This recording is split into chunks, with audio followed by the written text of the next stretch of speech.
Yo, what's going on, guys? Welcome to another episode of Second Guessing with Stressan. I'm your host, Garrett Williams, aka Texans commenter. And yeah, man, we're fresh off a massive win against the Steelers. Ended up being a blowout in the end with the score, but definitely was a typical Texans game where there was a lot going on early on as far as felt like we were dominating, controlling the game, playing with our food, but in the end, we're blessing, man. So we'll recap that. We'll kind of, I'll interact with the chat like I always do for the most part, for the first half of this, and then kind of dive into some stuff on the game, box score, grades, all that good stuff, and try to get to some stuff on the Patriots. I haven't really looked that much on it, and yeah, try and play interviews, all that good stuff. So over on IG. We got people tapping in. We got Troy Don 979 with the H is up. Matt Schultz says, "What's up, bro? What's good?" Wild Bill with the H is up, like that name, dude. OMG BMO says, "What's up? What's good?" Who else we got in here over on IG? Matt Schultz says, "Patriots fans sleeping hard on us." Facts. Everybody has all year. Nico Collins worshiper says, "Nico concussion." Yep, that's a tough one. I don't see him playing just based off of it seemed like he had two concussions. A lot of people pointed that out, but like he got hurt early in the game, kind of a weird deal, shaken up, and then came back in and got hurt again, hitting his head on the front, which was weird. But he had one earlier this year. And so, obviously Christian Gonzalez for the Patriots had one, but he practiced today. You kind of wonder if it's playoffs, if they kind of change how they do this protocol. We'll see. But either way, it would obviously suck to miss having him. But if he's not there, I think we'll be fine. And real quick to IG, obviously I'm pretty active on IG comments early on, but eventually I kind of do phase in the back half of the show where it's hard for me to check. So if you find that I'm not being responsive, you can hop over to YouTube, Facebook, or Twitter, and then you can populate on the main chat, which I will show on the screen here, which I'll get to in a second. And as always, I guess I'm always bad about it. Feel free to follow me on all those platforms. It's either at Texans Commenter or Houston Stressans. Obviously, my website, houstonstressans.com.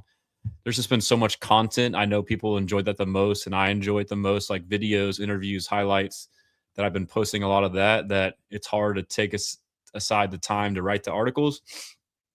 But I'm kind of mad I haven't, because I had a bunch of takes and opinions, which I shared on here last week and in a short form tweet. But the game went exactly how I thought, aside from, the CJ Stroud, snap exchange stuff. But the game plan, all that stuff kind of went how I thought it would be. So, that's basically, it's tough to do everything. But anyhow, back over on IG, let me get to a couple more. Let's see, what does it say? Matt Twink.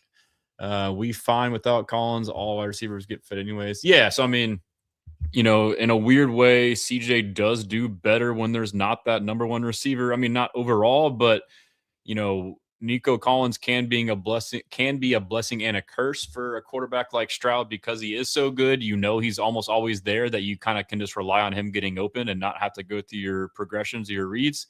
I think of the Seahawks game, his worst game of his career, I still think, was a game that he kept staring down Nico when he was doubled, and rather than going to the reads. But then you look at the antithesis of that, which was the Niners game when Nico was out. He was spreading that ball around. You had people like Braxton Berrios, Christian Kirk, Xavier Hutchinson, everybody. It didn't matter who it was. And D'Amico talks about when they asked him, what are you going to do without who are you going to throw it to? Who's going to do? He's like, whoever's open. And that's what he says. That's how it should be. You read the defense, you throw it to who they let you throw it to. So in a weird way, that would still be fine. A couple more. Andy Bow says Super Bowl bound. OMG BMO says she loves Aziz. If you got the hookup, shout me out. I think he's taken for, but I am friendly with him on IG. He's a great dude. Aziz is awesome. She the one says Swarm City. Let's go. XLB says yes, sir. Wild Bill. Yeah, we talked about the receivers we got. Cooper Thomas put Mills in. No. And yeah, so someone says Woody Marks, and Wild Bill says Petrie's a dog. Facts. Been trying to say it. I've been screaming it, easy extension to re-sign him, especially for the money. BGHTX, did you get to go to the game, G?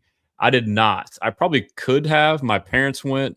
My parents got into a suite through some connections. I was gonna go with Ethan on here, but the flights were insane, dude. You had to like fly into Cleveland and then drive 2 hours. Or my parents went to Baltimore and drove 4 hours. Flights were crazy expensive, but kind of mad I didn't go. But I watched it here, and my intention was to stream it. But I lost my freaking AirPods, and because I got to watch it on one screen and talk, and so I didn't. And a couple bad plays happened in the second half. I was like, okay, I'm glad I didn't stream. And then some good plays happened, including me calling plays. I'm saying we need another defensive touchdown, which I tweeted. And 2 minutes later, we got another defensive touchdown. So I'm mad I didn't get the clips of me, or even just like interacting with you guys. But I will say too, here in a little bit when I do play some audio, I don't know how it's going to be. I don't have my freaking AirPods. So if I'm going to test it out, y'all can let me know if you'll hear like a reverb. If that is the case, we'll just not, play clips, and y'all can listen to me talk for hours. But yeah, so I haven't thought that much into it, but I think I might try to go to the game in New England. I went to the game that was the infamous Letterman jacket game when we were 11-1 and they were whatever, and we thought we were on top of the world, myself and everyone else included. And obviously JJ Watt, Antonio Smith, Connor Barwin. I believe Connor Barwin was the one who made the Letterman jackets, and they wore them, to the game, and we got stomped, prime time. I was there, and I will say one of the worst experiences of my life, obviously from the game, but like their fans are they're scum, dude. They're terrible. They are absolutely terrible. It's like a whole Northeast thing, Boston, Philadelphia, New York, like, but the New England's Patriots fans, like maybe it was that game, like we came in feeling good, and I wasn't even really talking, dude. Like it was me and my dad and my brother, and then obviously they knew they were on this historic Super Bowl run for however many years. But yeah, like I wore a red JJ Watt jersey. I cheered the first drive when Arian Foster caught a pass and like didn't cheer the rest of the game. And just every play they're in my face talking crap. And then you have to like walk almost like 2 miles like back across to the parking lot, like under these tunnels. And you get in these tunnels and you just get swarmed. And like I'm like the only Texans fan, and it's like my dad and my brother are not wearing a bright red jersey, and they're like yelling, JJ Watt is a twat, and like harass. It was fine, but it's like, and there wasn't like one fan I walked by, whether it was a 5-year-old kid or an 80-year-old woman. Everyone either, said F you, you suck, flick me off, said JJ Watt is a twat. And it's like, they are just the worst. Like beer getting thrown on you. Like, dude, it's just, and I guarantee you talk to any fan who's been to a Patriots game, especially that one, they'll give you the same experience. So for me, I want to go back to get revenge because I think we can and, should win. I'm not overly like saying we're going to go in there and beat their butts, but like we should win this game, in my opinion. We'll dive into it. But I also don't want to be like, I'm too old. I got 2 girls. Like, I don't want to go and then like get in a fight or something. Like, I'm not a confrontational guy, but I get excited about sports. So I can see myself like being like, yeah, especially if we're winning, start talking some crap. And then who knows? I don't know. I just know the environment, but I probably will go. But I just get amped about the Texans. So that's a long answer to your question, BG. Texan Swarm says, what are your thoughts on the matchup against the Pats? We'll get into it here in a bit. Texans going to the bowl 26 with the fire emojis. Wally on Facebook says, what's up? Thanks for tuning in. Jace Fawcett says, hey. Manuel Alvarez on Facebook. Texan Swarm, let's go. Allie, how confident are you against the Pats? I'm pretty confident. We'll dive into it here in a second. JJ Sugar, my guy. Texan Swarm, would you like to go to the AFC Championship? Yes, I would. Like, are you asking if I want the Texans to make it or for me to go personally? Because the answer is yes to both. Stone Papa Smurf, nice name on YouTube. Drake May is God. I got a Pats fan in here. Drake May is good. I don't know about God, but he's good. Max says, what do you think about the Patriots defense stats? Don't really help because of their comp. Yeah, we can dive into it, but strength of schedule is certainly a factor. JJ says, I think it might snow in Foxborough during the game. It's certainly going to be cold. Yeah, I think I forgot who said that. I think Casario mentioned it in his interview with Harris and Vandermeer. And I don't know that that's necessarily a bad thing for us. Obviously, the snaps were an issue maybe in that regard, but I think we might be a good cold weather team. We have a bruising defense, and we've had a better than what we've expected run game, and all of a sudden now a pretty good run performance. So if those things continue to trend, then it could be not a bad deal for us. So back over on IG, let me check to make sure I didn't miss any more up there. A lot of people in and out on the G. Yes, Petrie is a dog. We got that. And then we had who else we got on here? Jonathan Rocha, 95. If it's possible, we get the AFC Championship game at home. Best believe I'm going. Facts. So yeah, if we win and the Bills win, then we would have the AFC Championship at home, which is the way I predicted the whole AFC side of the playoffs to go. Derek says, what you think about Bills being able to beat Broncos? I think they can. I haven't dove into it, but like my initial instinct just off of memory from watching both teams pretty much all their games all year, I think the Broncos are overrated. I mean, and I wasn't surprised the Jags lost because that stretch they had, we said it on here for the past 2-3 weeks, that stretch they had where they were getting pumped up, there was some good ball and they're a good team. But really the Broncos was like the best team they played. And then once that win happened, now it's like they're Super Bowl contender champions. It's like maybe the Broncos, who have been getting by on the skin of their teeth all season on last second, drives and field goals against backup quarterbacks all year, not just 1 or 2 games, but literally all year, every game, maybe the Broncos weren't that good. So maybe the Jags weren't way the hell up here, which they weren't. And even honestly, the Bills really aren't way the hell up there. And they beat the Jags, So, I mean, obviously Josh Allen's great and elevated his game, but like that game was annoying as hell to me. Tony Romo down the stretch, like just because it was a close game, he felt the need to sit there and say that each team, no matter who wins, is the best team in the NFL and is going to win the Super Bowl. Like, no, like call it for what it is. It's a good game. They're good teams, but like, they're on the same level. I think they're both, not elite. I think they're both pretty good. It's the playoffs. Anything can happen. Experience, matchups, etc. But like, I feel like both of them are getting pumped up. But yeah, I think Broncos defense may have some answers for Allen to slow him down a little bit, but Bills defense sucks. The run defense is terrible. So I could see the Bills winning that game. I think the Bills will win that game. That's my original prediction. And I think we can and should win this game. And it should be Texans at home versus the Bills. And now you get a little worried because the Josh Allen mystique and blah, blah, blah, blah, blah. But like we should, if that's the way it goes, we should still be the better team in that matchup too. Again, their run defense is ass. Our run game is all of a sudden looking pretty good. Ran the ball all down the field against a good front on the Steelers. And now we get the Bills. And I've been preaching this, but like the things that fans have hated about DeMeco Ryans all year, and I understand it, and I'm guilty of it too at times, like during the regular season, this conservative, lean on your defense, run the ball, punt, field position, field goals, try not to turn the ball over offense or game plan overall is annoying and boring, and it makes way too many games close when they don't need to be, and you don't quite blow games out like you can.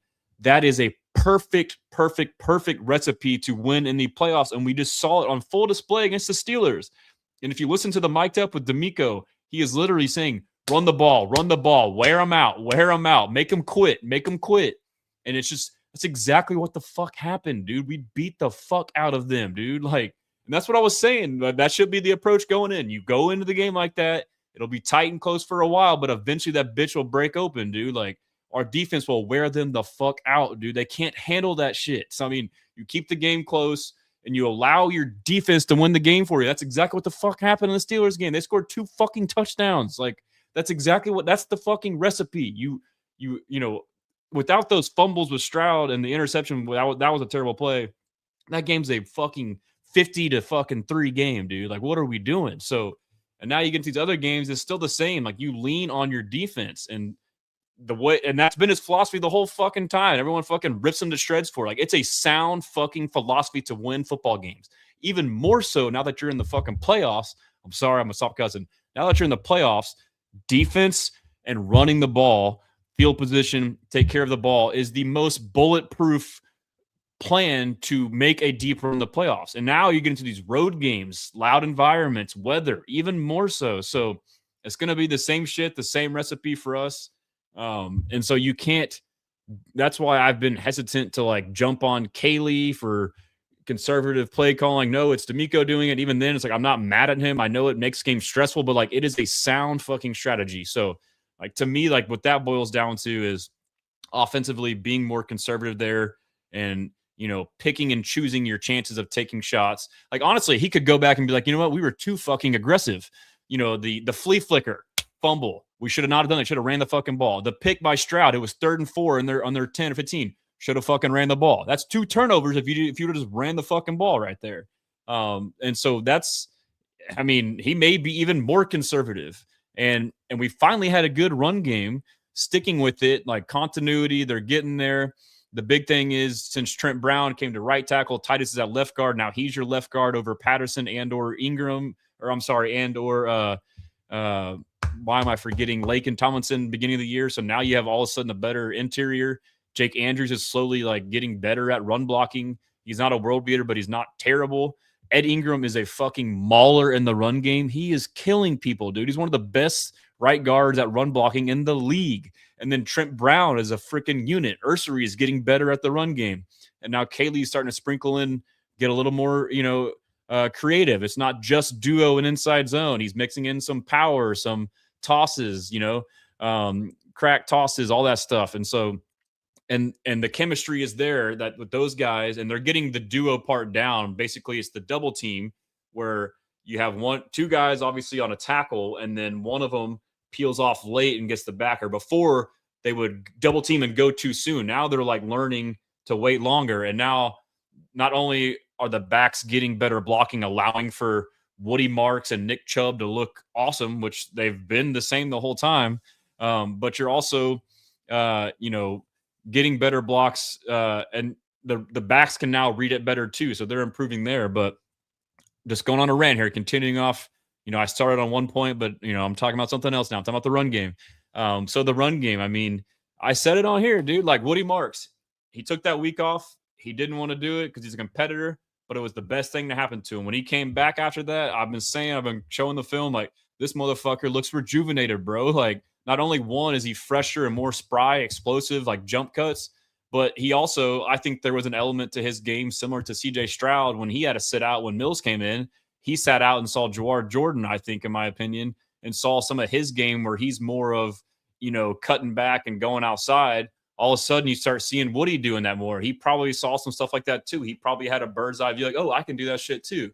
So he's fresh, and now he's kind of got a better feel, and he's got better blocking. Woody, you know, I think now, like before, I'm like, I think he's good. I'm not quite sure about his potential. Like, I think he can be a premier back. He's playing like it. I mean, the running was the part where you're like, I don't know if he can be a bell cow runner. Obviously, he's a great pass blocker, which is crazy for someone that small, and also pass catcher, even though we don't utilize it a ton. And I think the best thing about Woody Marks is this motherfucker, dude, is so fucking smart. Like, he is one of the smartest football players I've seen. And he's a rookie. Like, the shit that he does, the Davis Mills touchdown to save our season, the rush against the Jags. He was on a route, saw Mills running, and rather than turn around and block, he knew the guy was guarding him in man coverage. Like, this is all going through his head in seconds, like less than a second. So rather than that, he knows this guy's going to follow me. The way I'm going to block him is by continuing to run my route upfield. He wasn't trying to run a route to get open. He was running a route to occupy his man. So he blocked his guy 10 yards downfield and then had the wherewithal to box out another guy and give Mills a free lane. And then the same thing a couple games ago against the Colts on the botch snap handoff to Tommy Togiai, busted play. Woody Marks could have and so the other part of his game too is obviously heads up. I'm getting another example of that, but he's also he has extreme hustle, dude. Like, we're in a league where a lot of guys take plays off and they're not involved, or the plays pass and they give up. On that botched handoff to Togiai, he could have been like, okay, I did my fake. It's going to go up the middle. He looks back and sees what the fuck's going on, sees the play still going, and then he goes and blocks 2 guys and gives Stroud a free lane to the end zone. Like, the stuff that he does is insane, dude. Like, he is a football player. And then on Nick Chubb, Nick Chubb, like no more fucking Nick Chubb slander, dude. Nick Chubb is a fucking stud. Like Nick Chubb looks great because guess what? He's had 2, 3, 4 weeks off, however long it's been. He is fresh. Like he is geared up. You know, he's an older back and he's had a bunch of injuries and basically his first year off an injury. He had a knee injury, a full year, and then a foot injury, I believe, at the end of the year. So he's coming off of 2 injuries.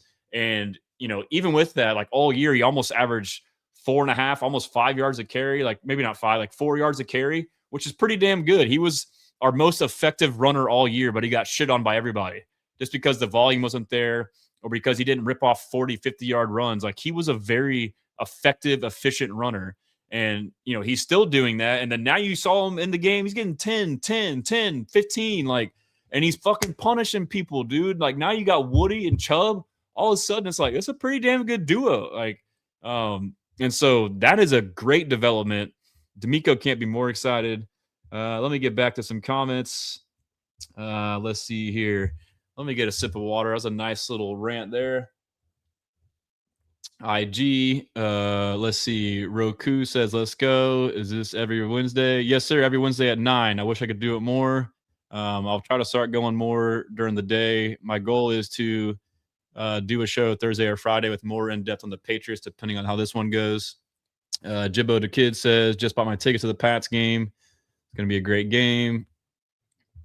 And he says that Steelers game dope. Yeah, bringing home the dub, man. Shout out JG. Peyton says, how confident you feel about the game going with Stroud on the Sunday? I'll talk about Stroud next, but I'm 1,000% confident in Stroud. Houston X Facto, can the Texans win with CJ not playing his best?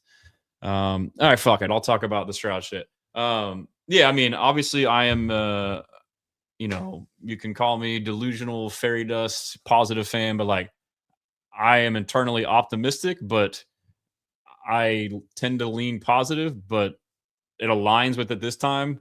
And my opinion on Stroud is not because I'm a glazer and he's impervious to criticism. Like the criticism for this game is getting overblown to hell. Like Stroud, people, reporters like Ed Warder, you're a national reporter, Cowboys reporter, maybe a former, saying that's one of the worst playoff performances of all time. Get the fuck out of here. No, it fucking wasn't, dude. It wasn't even one of the worst this fucking weekend. Like, what the fuck are we doing? Like, it's so frustrating, dude. I don't know why, but Stroud gets over fucking criticized by everybody. Outside, inside, and as far as fans, media, it's just fucking insane, dude. Like, he did not. Like, the only thing was handling the fucking snap. That's it. And you hear AQ Shipley, who is a former lineman who, analyzes offensive line play all the time on Pat McAfee's show. He says the center was the big reason for pretty much all of those fucking snaps. There was one that hit him, but and what he said is that's why I wish I was streaming, because I would have said this shit when I was watching the game, because I said it at home. Like he's looking, surveying the field, and then all of a sudden the ball comes here. And then, or surveying the field and the ball, there was one where it wasn't ready for the ball, hits him in the chest because he's not fucking ready for it. So like Jake Andrews, his first playoff game, I'm not trying to shit on Jake Andrews. And even if the ball isn't, it should be here. There's no excuse not to have the fucking ball right here.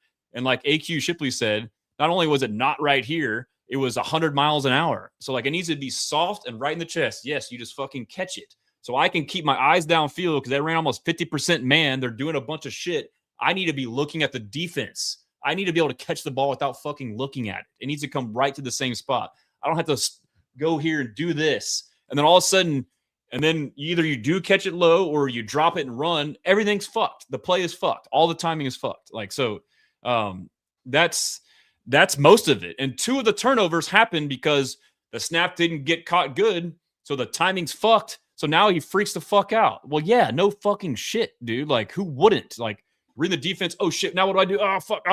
So like there was 2 like that.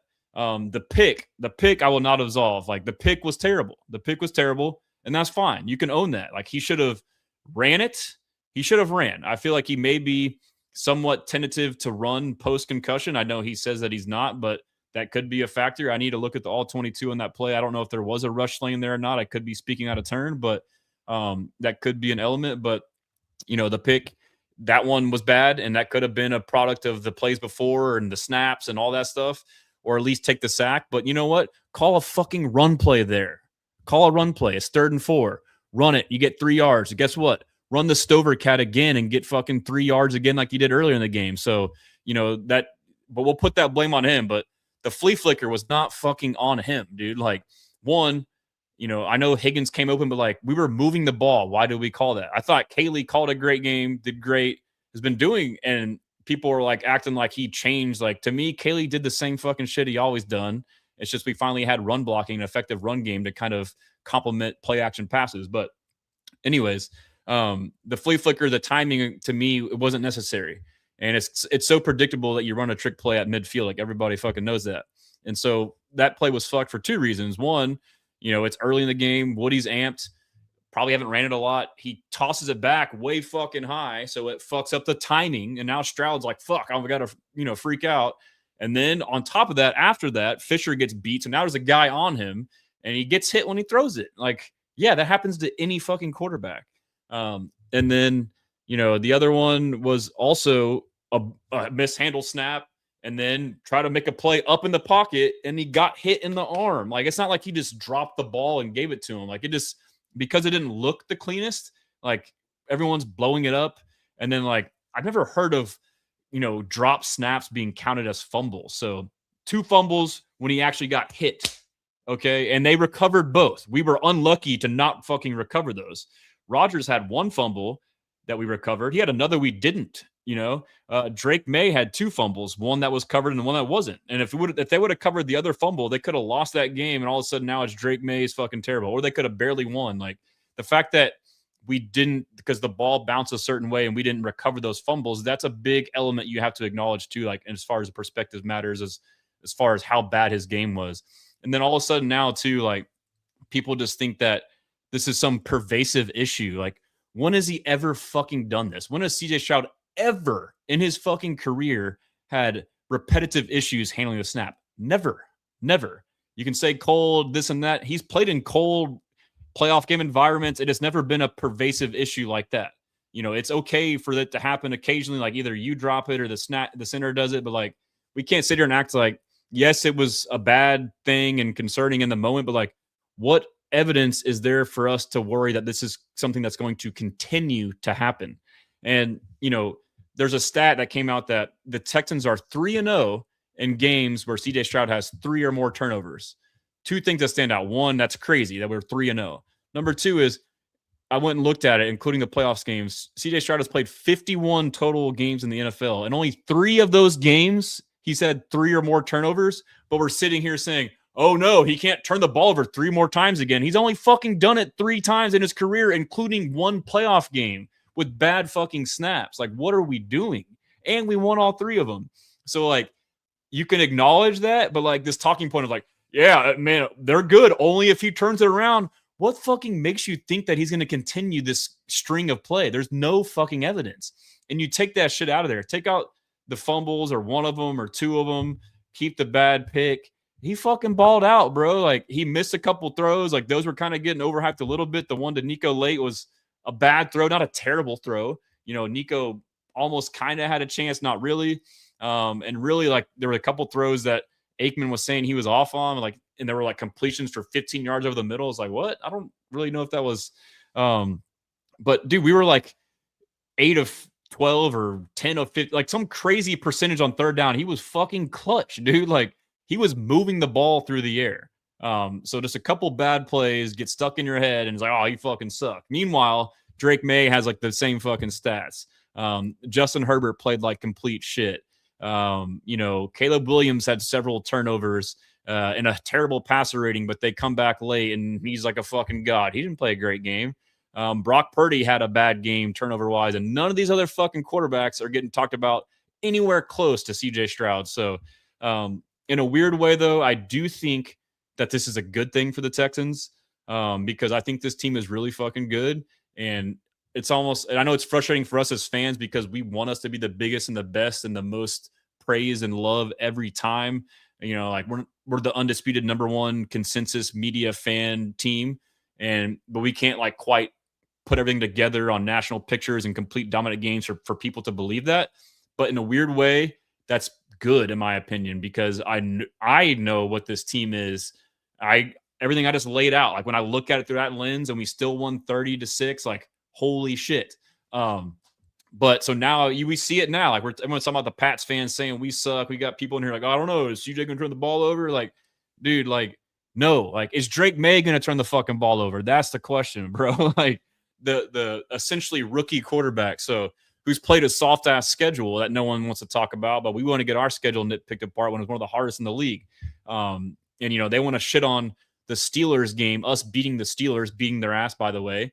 But then not talk shit about the Patriots scraping by against the Chargers that we handled pretty well as well. So, I mean, it's just like, I don't know. But yeah, so as far as that goes, I think it is. So basically, I think that we're being slept on. Like there's this, that's every fucking, anybody talking about the game, like, yeah, they're good. And some of the, like, I don't know if they can win. I don't know if Stroud keeps playing bad. He hasn't played bad. He had one game with a couple bad plays, and he's been pretty fucking good the whole year, especially post-concussion. So when you look at it through the right perspective, that's how it should be, but no one else is. So we're kind of getting looked at, maybe the Patriots are kind of looking at us like, oh, they're not that good. Like, okay, fucking sleep on us then, dude. Like, it's better to be in that spot. So yeah, there's my CJ Stroud rant. So Stone, Papa Smurf, we might be scum, but your team wore the Letterman jackets and got their ass handed to them joke. Good one, bro. When was that? Like fucking 20 years ago?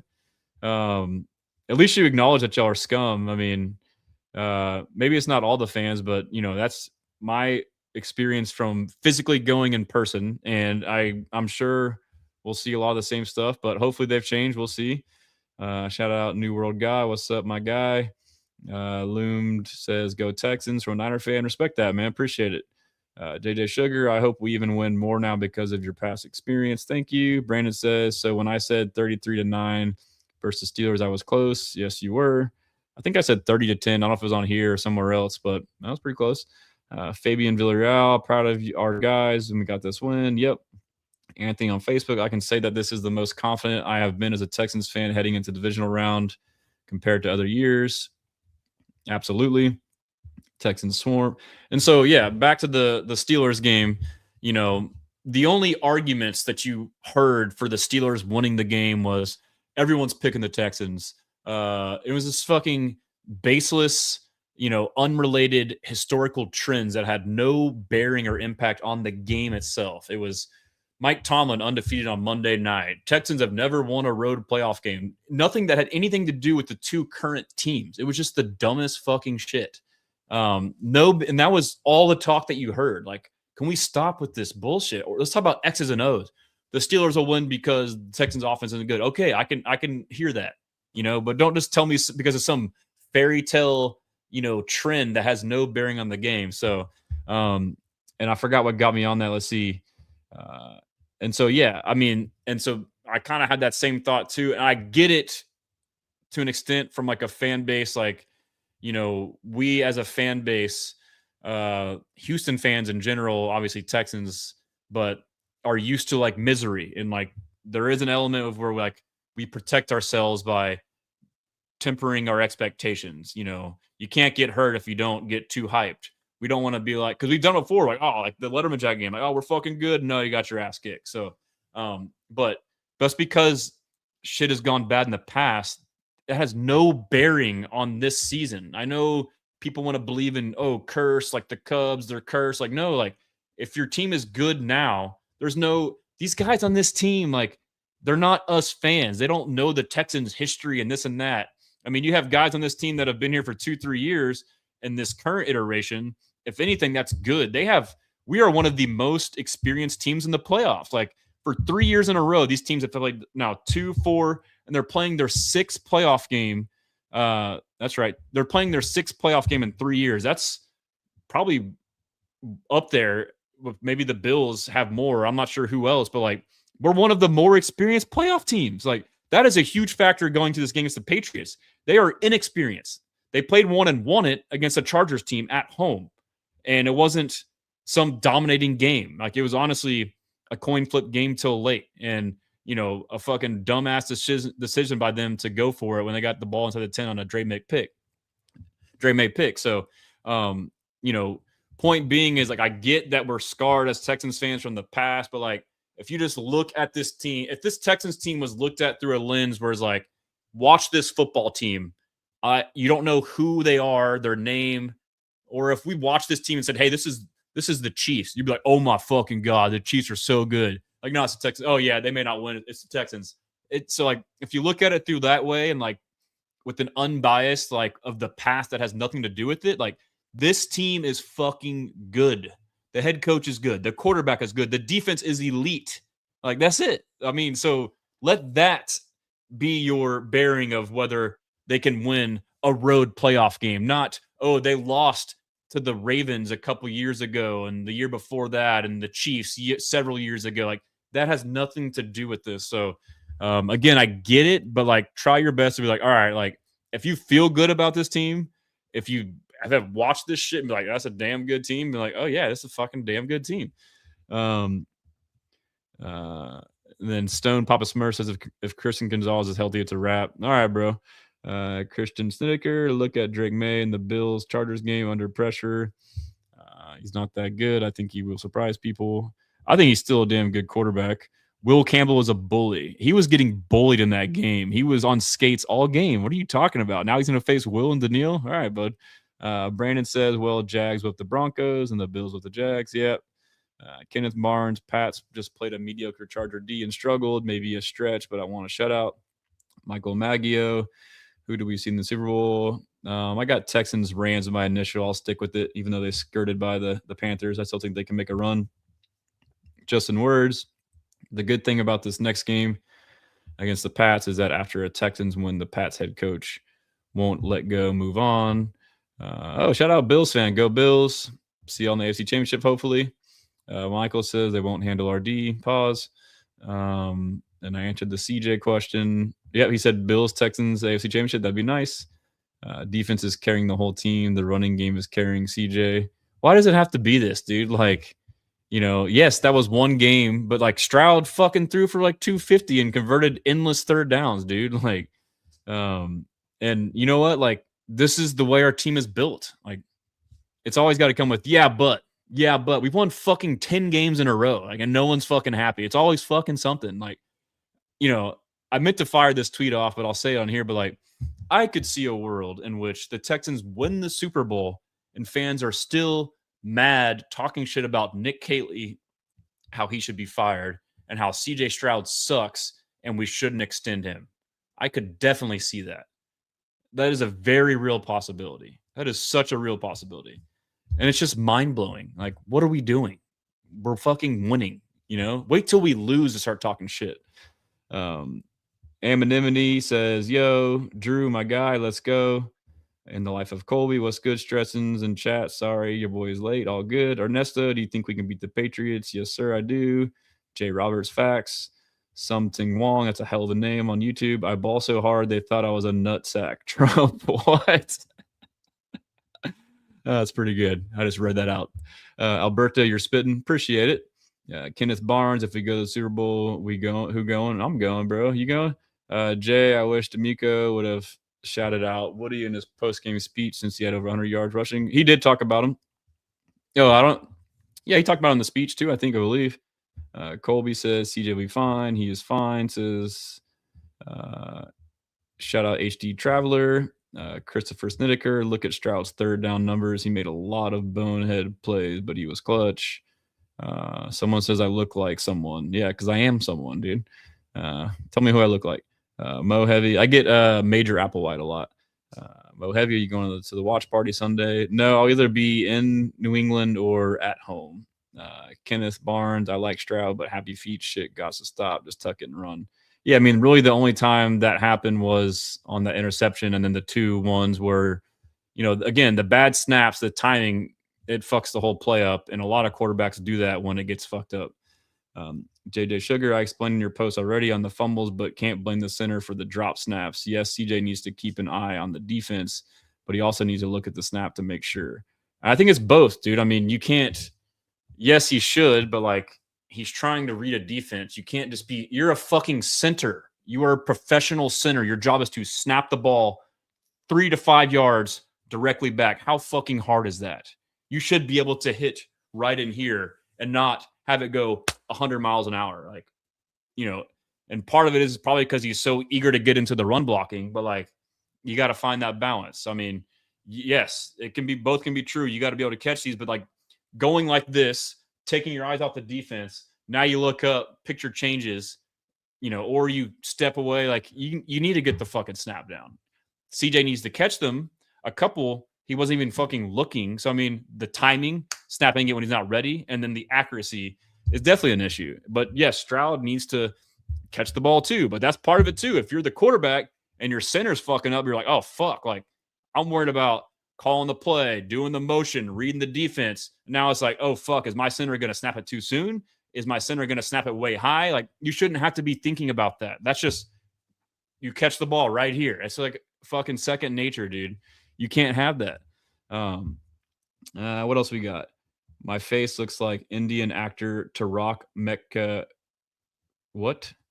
I look like an Indian actor. I'm white, but all right. Only one of those snaps was on the center. But dude, y'all are saying it's fine to have snaps out here, down there, and to have them 100 miles an hour. That's crazy. Like, I'm not saying that Stroud shouldn't not catch them. I'm saying it fucks up the whole play. Like, it fucks up the timing, dude. Kevin Connor, CJ had 5 bad plays, snaps. 2 snaps were at CJ's knees, 1 way left. Needs softball to the number. He also converted like 70% on third down, and some were absolute dimes. The pick is unforgivable, though. That's it. That's exactly what I said. Thank you, Kevin O'Connor. Adrian Dogwood, or I said Dogwood. That was an old bar in Midtown back in the day. He says, on the interception, TJ Watt was sinking back as if he was expecting CJ to take off. Yeah, I mean, I have to look at the film. I haven't got a chance to really dissect it, but it feels like he could have ran on a lot of those. So that's a fair critique. And Woody did pitch the ball too high. Kind of getting caught back up. Let's see. All right. And Snedeker, he played Ohio State and never had a problem with the cold. Regardless of the snaps, he was clutch on third down all game. Facts. What else we got? Kevin's got another comment. CJ isn't a great fantasy football QB or someone to prop bet on, which is why people are unhinged towards his play. Generally, his accuracy is elite and solid. Exactly. I mean, again, it's this fantasy football era where you want a bunch of stats. People would rather have, your guy throw for 300 yards but lose in a shootout than to have a guy ball control and be conservative and play it the right way. So shout out Justin on IG. Who else on IG? Denton Derek, Marchar. Who else we got on IG? 94, Luis Hernandez, old school football, always wins. Yes, sir. What else we got? Houston X Facto. Much rather win a Super Bowl with defense and field goals and not winning it. Yep, exactly. They know Egypt. Let's go Texans. Marchar, no Chubb slander allowed. Facts. Mark Garza says, where's the watch party this weekend at NRG, I believe. Trill Boy, great analysis, bro. I appreciate that, my guy. Go Getta says, love my city, H-Town. Yes, ma'am. It's Lando says Chubb. Rich Homie Baby says bro threw for 250. Facts. Shout out Joy TSR.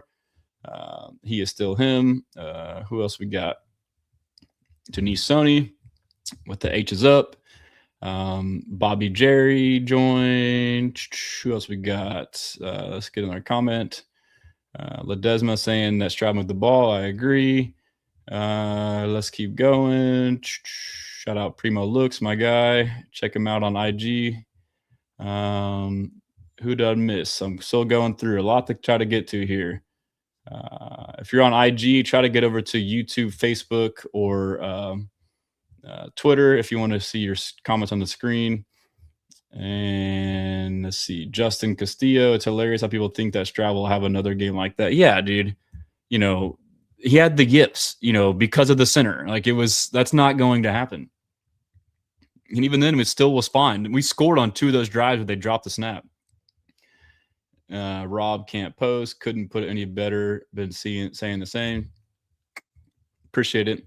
It's just tough. Like, I feel like, in the moment, it's the playoff game. We're just fucking like it's, dude. Like, you know, I'm obviously all Houston fan, Astros fan. You know, like playoff baseball is intense, playoff football is intense, but we haven't really like had that many of them and like that high level. But like, I was like, dude, like the feel, like first of all, the wait was ridiculous. Monday night, you know, waiting that whole fucking time, and Monday day like was like the longest day. I was just like posting all day to kind of get through the day and hopefully help you guys get through the day. Um, but then like the game happens, like, dude, you're just like that shit is talk about stressing. Like that was whether you're winning or losing. But my point is like because of that, I feel like everything is just magnified to hell. And because of the way the game was going, you know, like the turnovers and bad plays, like it seemed to kill momentum. So we're like, fuck, CJ, you suck. Oh no. But then like we couldn't like get out of that moment to be like, wait, actually, he's doing pretty good. It's just this play, that play. And you just couldn't ever quite get away from it. So and then as far as like I pointed out, like, you know, the hypocrisy between him getting, you know, scorched to hell, but not Drake May. I think part of that too is expectations. You know, Drake May is essentially a rookie and hasn't, and one, he has, and also two, he hasn't really had that many bad games, but I think he's had some pretty high turnover games. Yeah, he just hasn't been under, like, you know, when you're younger, like CJ is considered to be more proven now because he did it, rookie of the year, all that good stuff. So, but yeah, so I mean, it'll change how it goes throughout the year. You know, I try not to let it work me up too much because I know like you hear it all year, like, oh, he sucks, and like, oh yeah, he's great. Oh, he sucks, he's always great. It's like it'll pass, he'll be fine. So I try not to pay too much mind to it, but I'm definitely going to speak how I feel on it. And not to say that if you disagree with me that I'm, you know, thinking some kind of way. It's just my opinion. It's, you know, how sports goes. But the Dakota check says, I think Nico possibly being out with concussion will force the ball to spread around.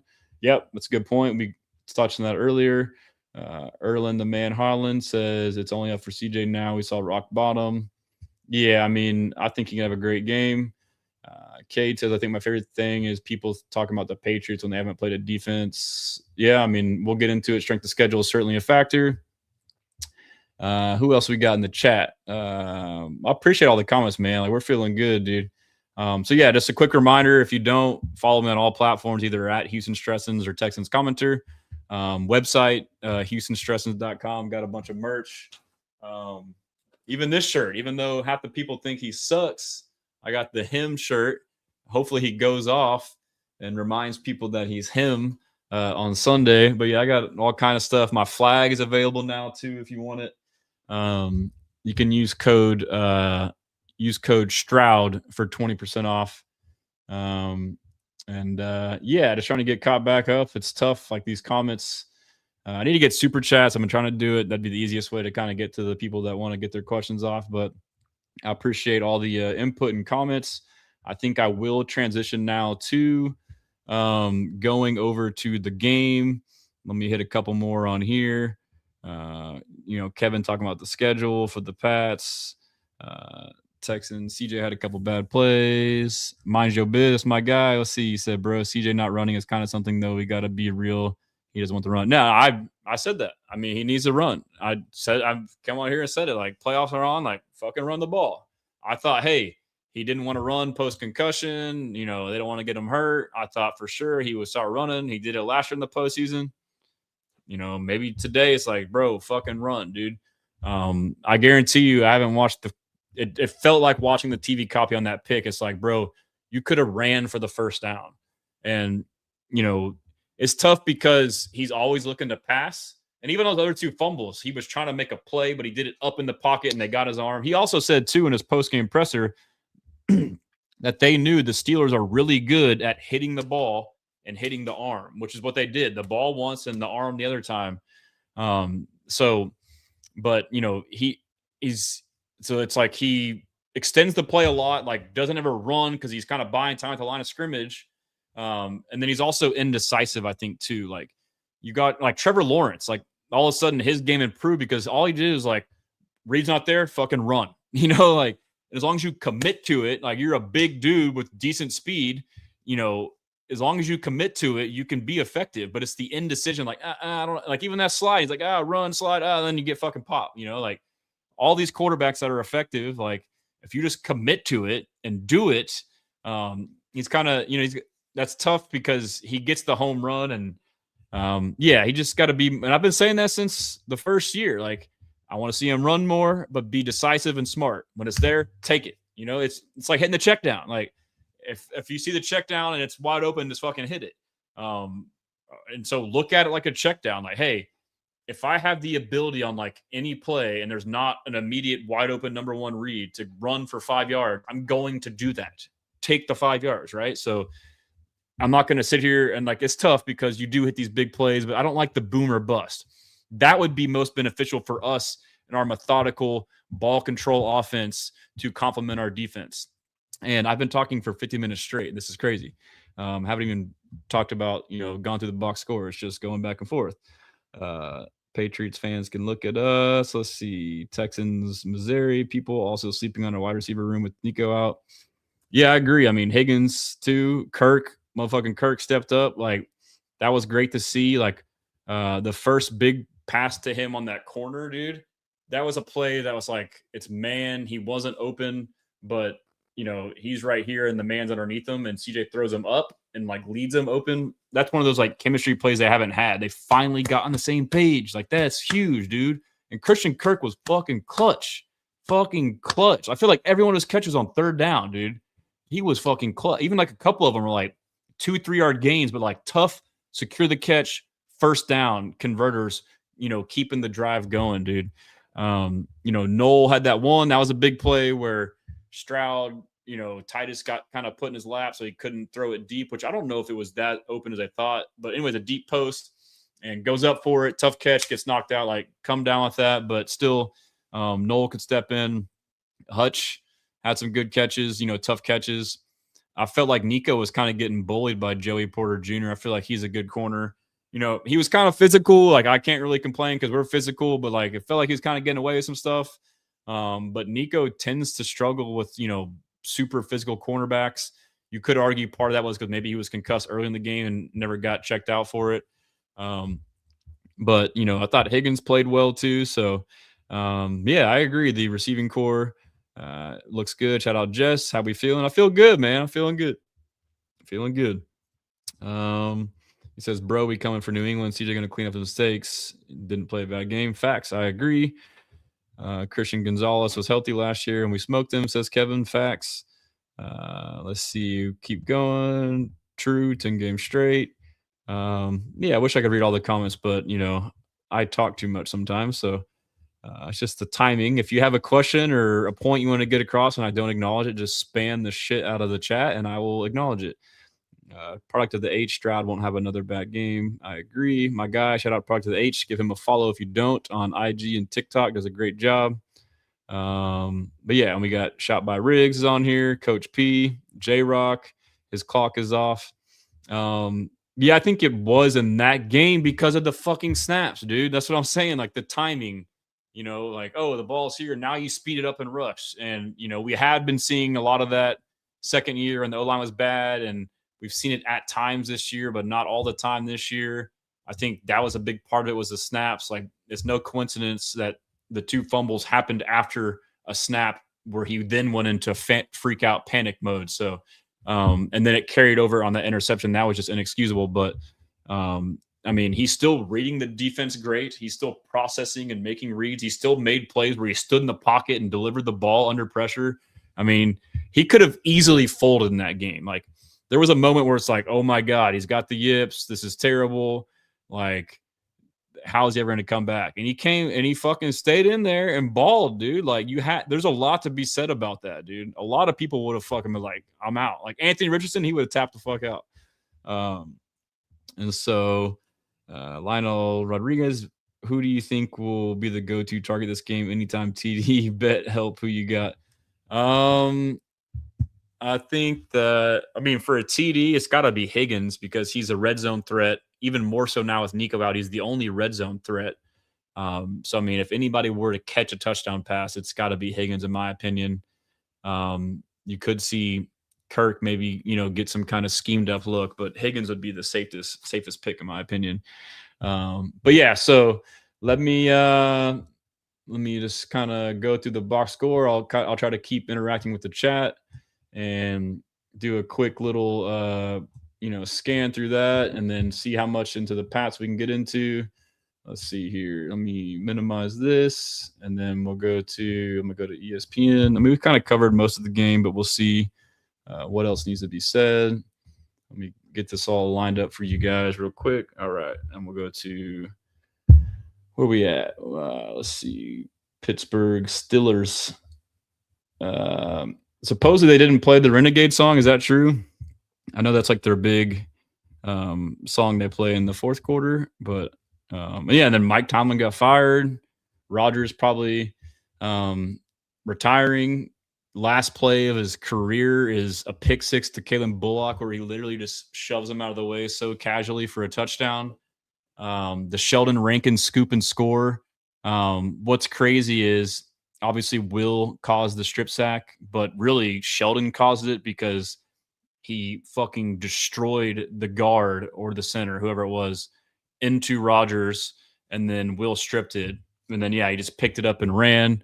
If y'all haven't watched it on the Texans YouTube or clips on my social media, the D'Amico Ryans mic'd up is absolute fucking gold. Like, I mean, every time I listen to this, it sounds weird and sus to say, but like every time I hear this man speak, I'm like, this guy is incredible. Like he's, even just like regular talk, but like the mic'd up sidelines, bro, like him, he already was like this before, but now it's even more so. The fact that he's now gone fully into manager of the team as opposed to play caller and specific duties. And, by giving off play calling to Matt Burke, like he is literally just like there.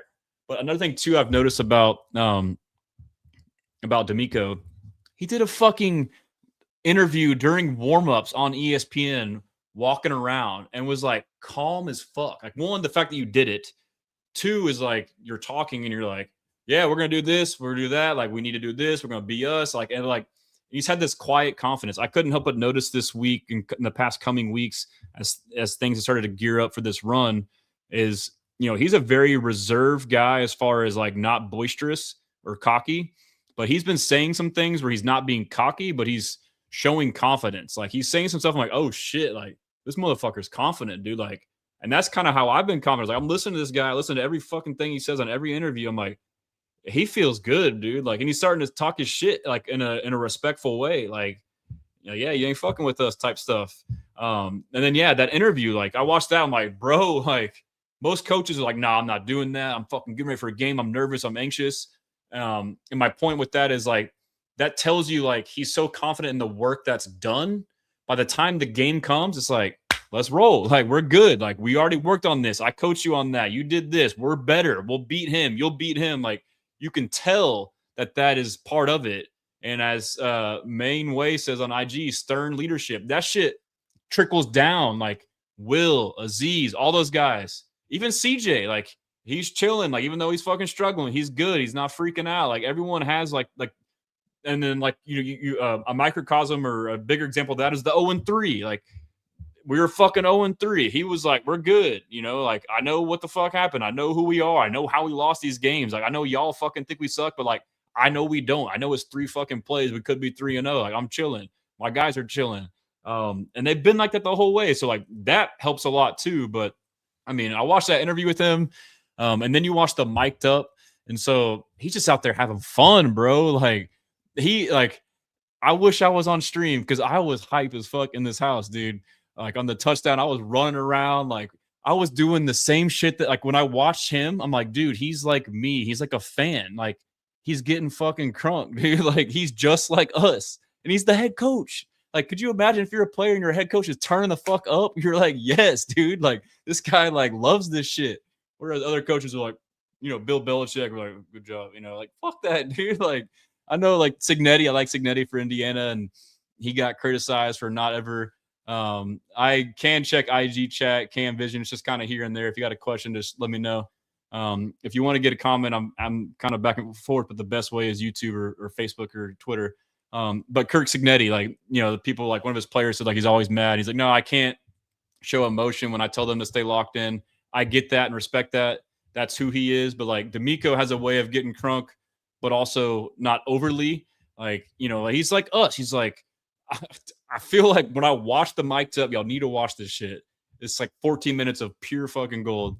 I'm like, dude, I had the same reaction. Like, I'm like, oh, pick that. Oh, he picked it. Run, run, run. Hit him. Yeah. And like, he's like, Rodgers comes like, yeah, hit that motherfucker. Like, that's what the shit I'm saying. Go score. Like, this is literally what the fuck he's doing. I guarantee you, all of us in here had the same exact reaction as D'Amico. But how crunk is that? And then they come to the side like, good shit, good shit, good shit. Like, yes, dude. Like, it is so awesome, bro. Like, I'm gonna go watch that. We'll have to watch the whole thing here. But dude, the D'Amico mic'd up was so legit.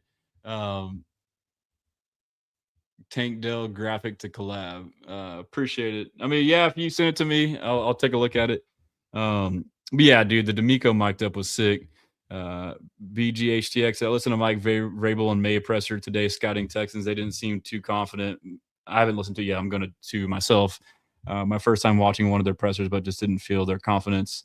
Yeah, they said Patriots mic'd up. I wonder where that's at. But yeah, dude, D'Amico, like, bro, like, you just listen to him. And then, you know, and the whole time during the thing, he's like, run the ball, run the ball, run the ball, wear them out, wear them out. And he said, they're going to tap. Like, dude, like, man, like he knows what the fuck he's doing, dude. He is an old school coach. He understands football. He's not cut up in all this fucking new age bullshit. Like, he has enough of it. Like, this, our defense alone, like the simplicity of it, the best defense in the league by far, one of the best defenses we've seen in a while. And, you know, I made a post too, like I've been tracking all year, like the points allowed, which includes special teams. And we lost a lead last game playing backups against the Colts. But I said, basically, I was like, all right, that's cool. Seahawks can have this moment and be the top defense by that metric. But like the postseason is where this defense will certify itself. And so far, so fucking good. 6 points, 2 touchdowns. 3 of those points were basically a 3 and out off of a turnover. And so they basically give up 3 points. And if the offense was playing more complimentary, it could have been even worse as far as turnovers go. But I mean, and then like the yards, like 150 something total yards. Like, dude, they fucking dominated, bro. And again, I made a post on this too. It is hilarious how it's pretty much every Texans game, but like every Texans playoff win coming into the game, you hear all this bullshit. And I did see that my tweet on this got posted on Reddit, and I went and checked the comments. Reddit fucking sucks, dude. Like, there's some good people on there, but there's like more of the little fucking people on there that suck on there than anywhere else. As far as every time I go into Texans Reddit or like have a post or make a post or see a post, there's like these fucking handful of people that like think they're holier than thou and like have like these like contrarian takes. It's always like some weird shit. But I had a tweet that was like talking about how all of our wins before and after in the postseason, like there's all this talk about, you know, this guy's great, that guy's great. And then after the game, oh, that guy sucks and this guy sucks and they were hurt. Like basically how they're kind of pissing on it. And I go in there and they're like, well, no, like that's not true. They were actually talking good about the Texans over the Steelers, and who cares what people say? And like, dude, like it's just these weird motherfuckers. Like, we're fans, bro. Like, what the fuck? It's all about analysis and watching other people and opinions. And yes, just because there may have been 60-40, you know, public or fan favor Texans, the Steelers, doesn't mean that there's also talk. I would fucking know. Like, I am on Twitter all fucking day and talk to thousands of fans. I see a bunch of shit. And you're going to try and tell me what I see and what I hear. I also watch every fucking clip of every analyst talking about our game. And I see that it's not just Stephen A. Smith and Ryan Clark that are Steelers fans that pick the Steelers. It's fucking guys like Alex Smith and Teddy Bruschi. Like, there's a shitload of analysts, Florio, et cetera. Like, there's a bunch of people that were on the Steelers. Anyways, that's the side point, the whole Reddit shit. So, exactly. It's the doomers, but it's the doomers. And it's like, I'm smarter than you. Like, they try to like belittle me and anyone else in there for being like, oh, quit talking about the past. Like, shut the fuck up, dude. Anyhow, and so I was on there wasting my time rather than posting content for you guys, arguing with these fucking dweebs on there for a little bit. But a lot of profanity in this episode today. But yeah, so that's what's crazy about these Texans playoff wins. And this is true. Like, y'all are fucking fans like me. We're in the trenches. We see this shit. We watch all the clips. We fucking interact with opposing fan bases. The Browns game, they were calling Joe Flacco an MVP fucking candidate. Were they not? Yes, they fucking were. And all these people are saying Joe Flacco, he beat them 2-3 weeks ago, which they failed to mention. We had a bunch of fucking injuries, I believe, with a backup quarterback maybe. Anyways, and the game wasn't quite as meaningful for us as them, but like, you know, they beat us in that game and like, oh, they're going to beat their fucking ass. Flacco's the man. He's so good. They're the best defense. And we go in there and we beat their ass. And then it's, oh, Flacco, he's old. He sucks. Yeah, of course you beat them. Oh, their defense. Yeah, they're not good on the road. They're only good at home. It's like, it's all this shit going up to it. And then it's like, they just flip it all. Like, you know, and what I'm saying is facts. Y'all know that. And then on Reddit, it's like, no, that's not true. Like, why do you care? Like, shut the fuck up. And then on the other side of that too, the next game, the Chargers, same fucking shit. Justin Herbert, he's so fucking good. He's the best quarterback. He's so underrated. He's elite, great arm. You know, he's got weapons. He got Ladd McConkey. He's got fucking Quentin Johnson, all this shit. Like, best defense, top 5 defense, whatever it was, beat their fucking ass. It's the same shit. And then all of a sudden, you know, Rex Ryan called us a bye week. Like, come on, dude. We're not fucking dumb here. And then, yeah, as soon as they lose, oh, yeah, Herbert, he's not really that good. He has no weapons. The O-line sucks. The receivers suck. Oh, the defense was injured or this or that. And then now it's the same shit with the Steelers. Like, you know, people want to try and say that people weren't picking the Steelers. Yes, the fuck they were, dude. Like, even our own fans, which is fine. I'm not trying to like knock people for that, but to act like people weren't favoring the Steelers in this game and that you're crazy for saying that and you're just making it about you. Like, shut the fuck up, dude. But yeah, the Steelers, like, their fans, of course, fans are fans, but their fans were talking big shit. Like, all you heard was Aaron Rodgers. He's the fucking GOAT. He's smart. He's going to dice them apart. Oh, Riley Leonard beat them. Aaron Rodgers is a real fucking quarterback. He beat them with the Jets the year before. Blah, blah, blah, blah, blah, blah. Like, oh, their defense is so fucking good. Like, which their defense did good on the turnovers, but we really marched the ball. Oh, our run game is shit. Their run defense is awesome. Blah, blah, blah, blah. Beat their ass. Oh, yeah, congrats. You beat a 42-year-old man. He sucks. Oh, DK Metcalf. He's a fucking badass receiver. He's going to light you up. He's coming back. He's so good. After the game, oh, DK sucks. Yeah, of course, yeah, DK can't do shit. Of course y'all beat us. Oh, the defense, oh, well, you know, it all changes. So, I mean, anyhow, that's just my rant on that. How to get that off my chest. But let's see here. A lot of profanity today. I'm sorry for those that don't like it, and I appreciate those of you who don't mind it. So that's just me being authentic and passionate. But I can be better. All right, sip of water. I appreciate all y'all in the chat, especially on IG, even though I'm not getting to y'all. But yeah, I see Acho.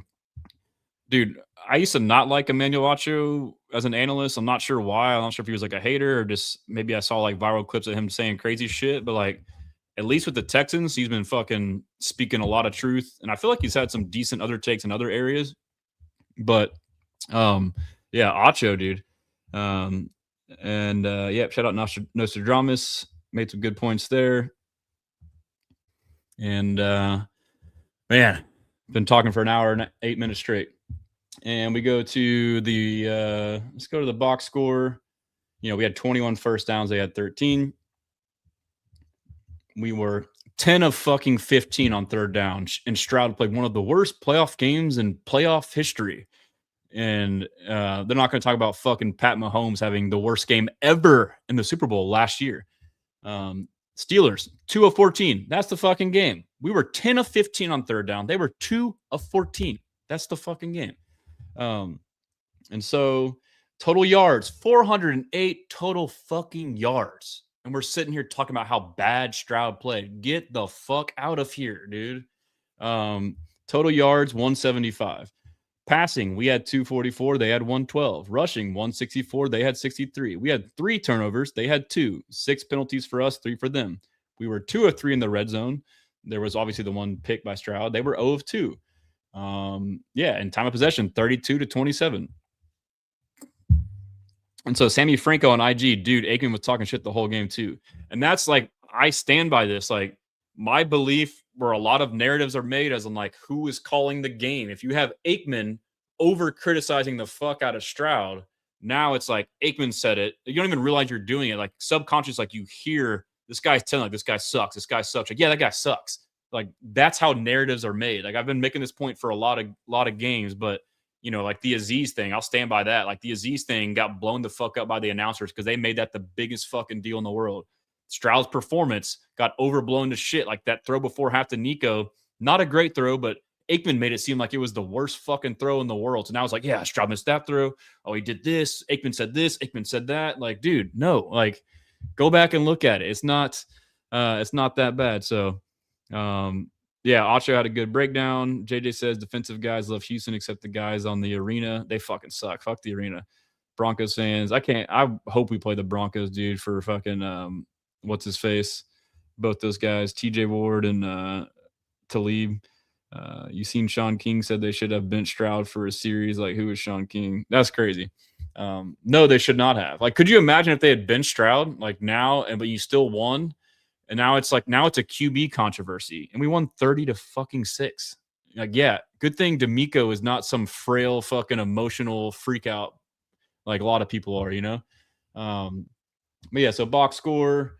Stroud 21 of 32, 251 TD, 1 INT, 3 sacks. Rodgers 17 of 33, 146, no touchdowns, 1 pick, 4 for 36 sacks.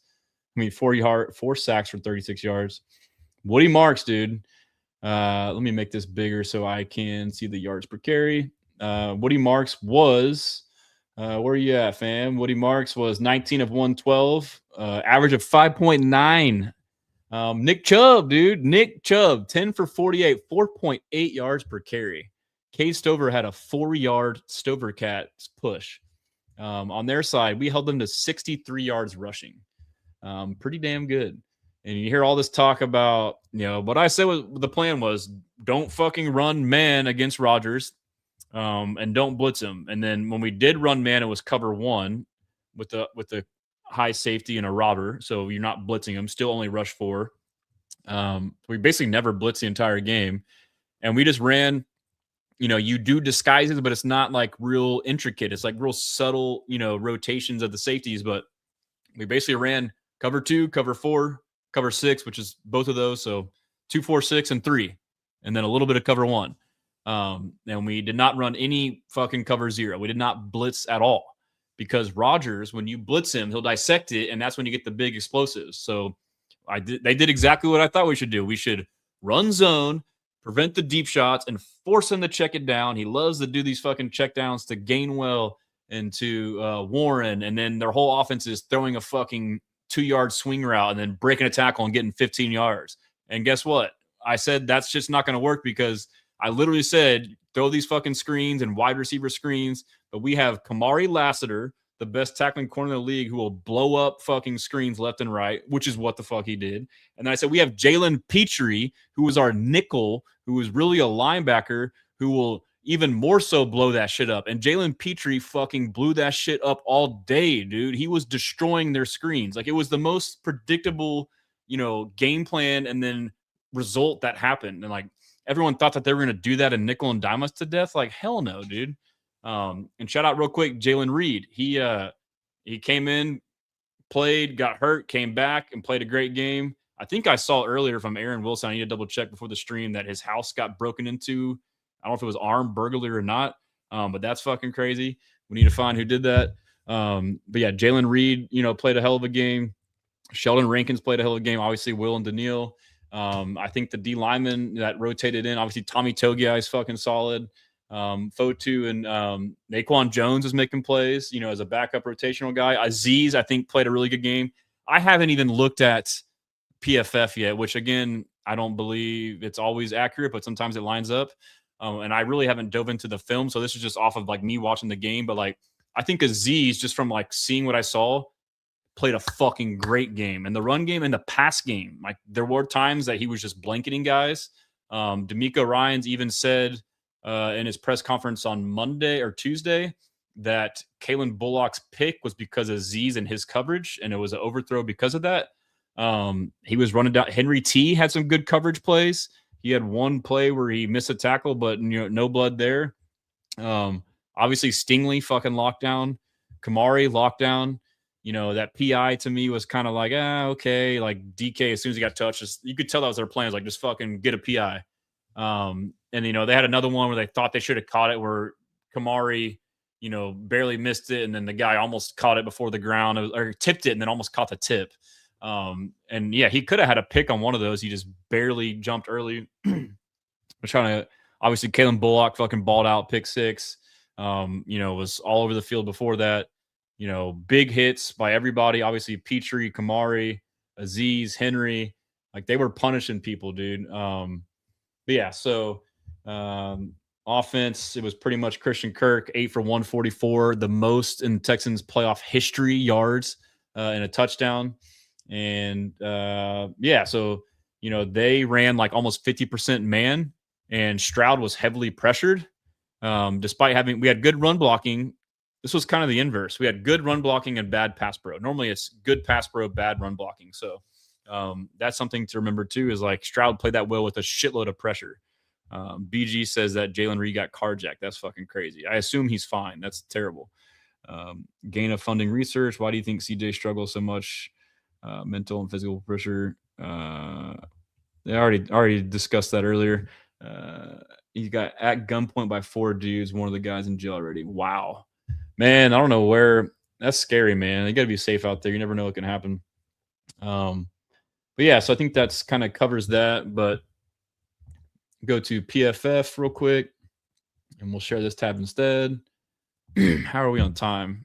10:30. All right, we're Gucci. NFL premium stats. All right, go to Texans. Go to offense. Actually, let's go to menu. Let's go back real quick. Let's go to Texans, and we'll go to schedule. And man, holy shit. I mean, this checks out. The team grade was an 80.3, which would be their third highest graded game of the season behind. The Ravens was their highest at 85. Cardinals second highest at 82. And this was our third highest graded game. So playing our best ball at the right time. Offense, overall 76, one of our better offensive grades. I think it checks out. Passing 55, pass block 63, receiving 75, running 82. Hell yeah, our best run game of the year. That checks out. Run blocking 69, nice. Which is crazy. All we need is like decent run blocking to allow these guys room to run. That wasn't our best run blocking game of the year per PFF. And then defense, a 76. I don't know about that, dude. Run defense 54. What? Tackling 61. What? Pass rush 90. Yeah. Coverage 69. Nice. Okay. Let's go more into it. Go to offense. Get a sip of water.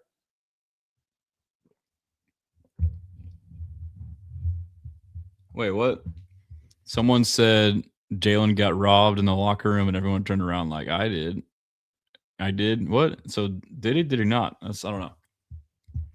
Anyhow, again, PFF grades, not the end all be all, but Christian Kirk was our highest graded player on offense. He was a 92.7. Ed Ingram, 87.1. Let's see. And Ingram was 73 in pass block, 84 in run block. That checks out.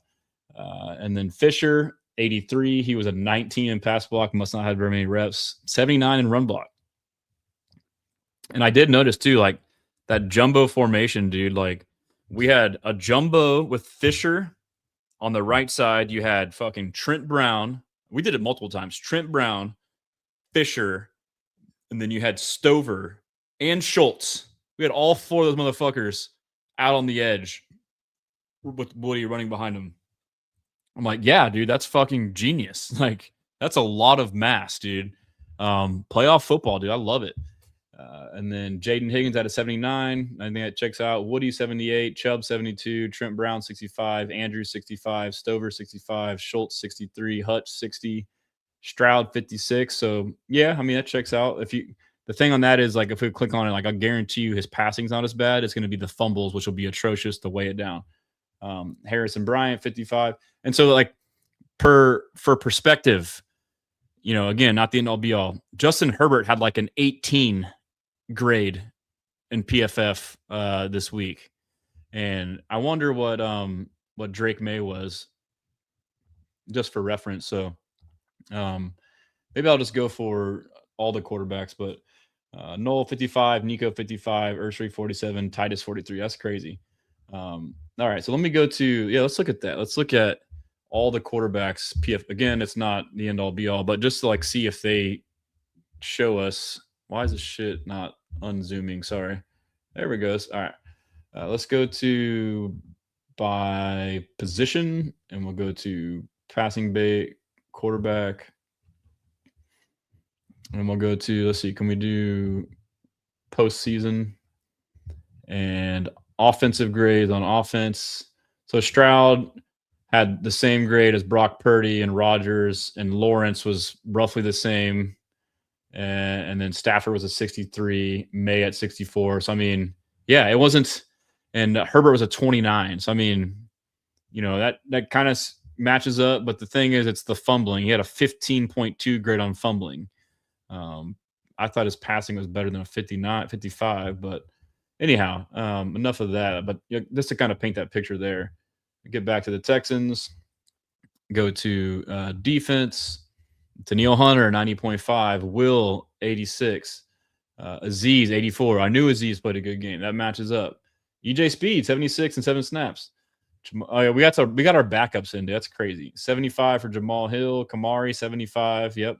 Damone Clark, 71. Autry, 69. Nice. Petrie, 67.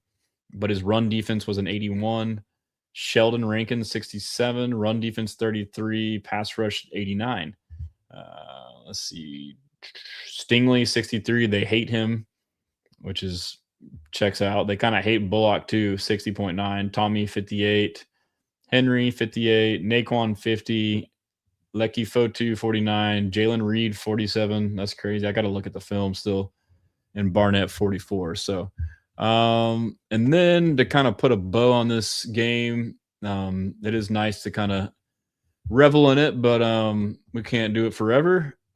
Let's get to NFL Pro to see if they kind of had any little tidbits on the game. And let's see here. And then after that, we can dive into the Patriots for a little bit. I already have. Why is it making me do this shit? Sign in with your NFL Plus account. Y'all don't look at my shit. All right. Y'all can't see it. All right. Uh-oh. I want to sign in with Touch ID. There we go. One sec. All right. What the fuck, dude? Now you're going to send me a fucking email code? Or y'all can't even see what I'm doing right here. It's having me do all this stuff. Sorry for the terrible show stuff. Waiting 1 second for this code. Playboy AR says CJ is getting the job done. Great quarterback. Center needs to get it together. Jake Andrews be playing great football. We only need to score 20 points offensively. That is true. That is true. Sorry, I'm waiting for a code to log into NFL Pro because somehow I look at this shit every day and it just logs me out. Where is the fucking email? Come on, dude. All right. I'll just wait and read some comments until then. NFL Plus be like that. Yeah, they're hating, man. They don't want us to see the stats. Here it is. Got my login code. All right. 2754. All right. What other comments we got? John Expo on YouTube. How do you feel about the Patriots fans and media happy that Nico Collins is not playing? That's not surprising, but I mean, I also don't blame them too. Like, it's different if they're like cheering that he's hurt or they're just like happy he's not playing. But I mean, that's all of us. You know, you say you want to get someone's best, but you also will take it if they're missing an elite receiver like Nico. Let's see. Oh, because there's 15 different Jalen's. That's crazy. I got you. Lionel Rodriguez. I know they had a weak schedule. Yep. All right. We are on NFL Plus. So from like the chart, the Texans pretty much had control of the game for most of the game. Obviously, took away in the fourth. Go to insights. And these are post-game insights. Rodgers was pressured on 45.9% of his dropbacks against the Texans, the second highest pressure rate he has faced since at least 2018. He was sacked 4 times, including a strip sack, which was returned for a touchdown. He completed just 5 of his 13 pass attempts under pressure for 47 yards. He averaged an average time to throw of 2.98. Oh, he's going to get the ball out quick. Yeah, it's like 2.3 3-2 on the year, something crazy. But guess what? We stop your screens on first and second down. You're now on third and long. You have to fucking throw it downfield. And also, they tricked him and confused him with our rotations. Like, the beauty of D'Amico's Ryan's defense, in it being so simple, it can also be complex. Shout out Black Lion. We were kind of talking about this, and he really kind of like said something that made me realize this, and it's kind of his point, really. But but less is more sometimes, right? So rather than these DCs, obviously it helps we have the personnel. I mean, the way D'Amico built the defense to, bookend elite edge rushers and two bookend elite corners, but still, regardless, like a lot of these DCs start doing all this crazy shit, and then you do it and it may not work, or you do it and you mess up, or you can, like, when I was in college in offense, I played in the Mike Leach system under Shannon Dawson, who's the OC at Miami. And what I really enjoyed about that is you see a lot of these spread offenses and you think, oh, that's super complex. But it's actually the opposite. It's kind of like D'Amico Ryan's defense in the sense that you run like 5 to 18 plays or 10 to 18 plays, if that, but you run a set of plays really, really fucking good with a couple options built in. And then you just run them out of different formations. So you make them look different, but it's the same shit, it's from different spots. But the point is, like, you're not trying to be a master of all and a whatever of none, whatever that phrase is. And that's what we've done on our defense. Like, so the point being is there's a couple points as far as like only rushing 4. Obviously, you have to have the talent to do it too. But, only rushing 4, this is from someone else that I saw that made me realize it. But if you think about it, if you're just rushing 4 defensive linemen all game and we rotate a shit ton, which people don't like, but we have our guys fresh. So whenever someone's in there, they're rushing hard as fuck every time. 4 defensive linemen running stunts and just fucking punishing your O-line, as opposed to running all these bullshit fucking sim pressures, dropping DNs back and bringing backers.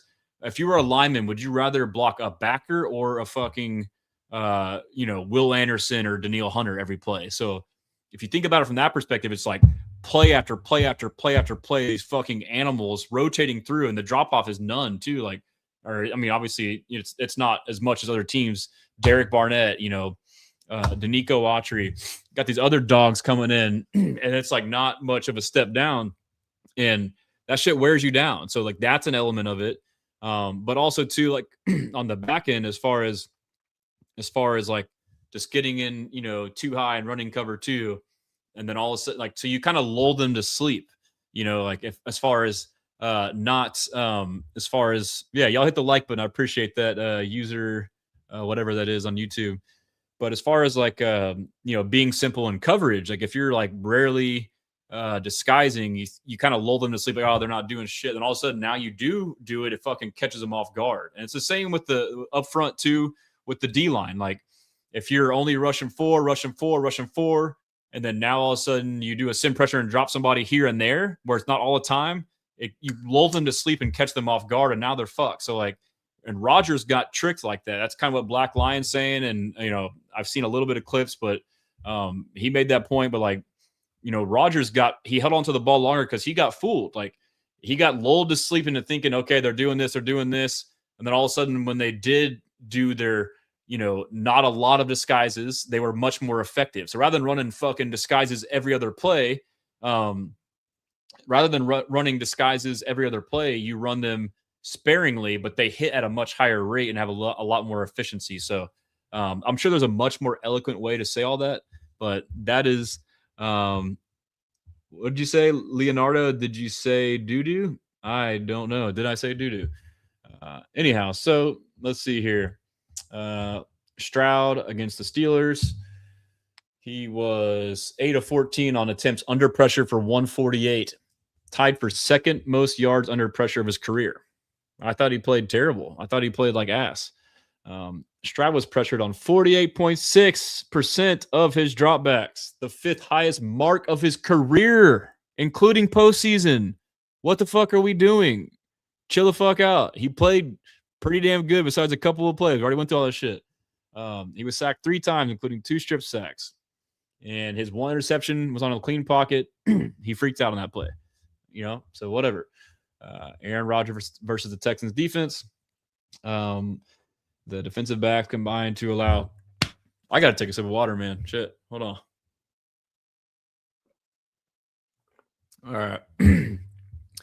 Aaron Rodgers, the Texans defensive backs combined to allow 7 receptions for 48 yards across 15 targets, 3.2 yards per target. The Steelers had most of their passing production come against the Texans linebackers in coverage, who allowed 10 for 82 on 15. Texans defense limited Aaron Rodgers to just 3 completions for 27 yards on 11 passes thrown outside the numbers. Locked down, bro. Will and Daniil. Will had 8. Hunter had 7 pressures, combined for 15, 1.5 sacks. They allowed fewer yards, 175, and a lower success rate, 28.6, than any of their games in the regular season, and scored 2 defensive touchdowns. D'Amico Ryans called this the best defensive performance in Texans franchise history. Texans franchise history. And after the game, Azeez Alshire and Will Anderson Jr. went up on the podium with Scott Van Pelt, and Azeez says there's still a lot left out there. We missed a lot of plays. And Will says our standard is so high, like we want to give up 0 points. And then Kalen Bullock said the same thing on Speakeasy with Emmanuel Acho and LaShawn McCoy.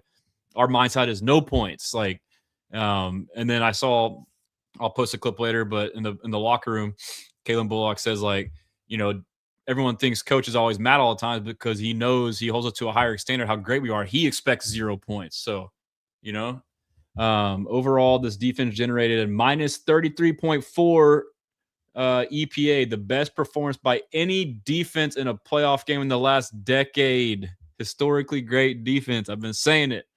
I said it before the season. I've been saying it all during the season.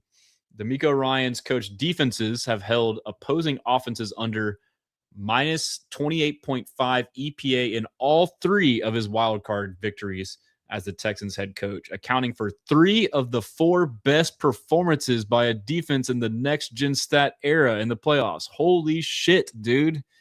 And what's also crazy, too, is like right now we're running simple defenses, and, the talk was, okay, playoffs will turn it up.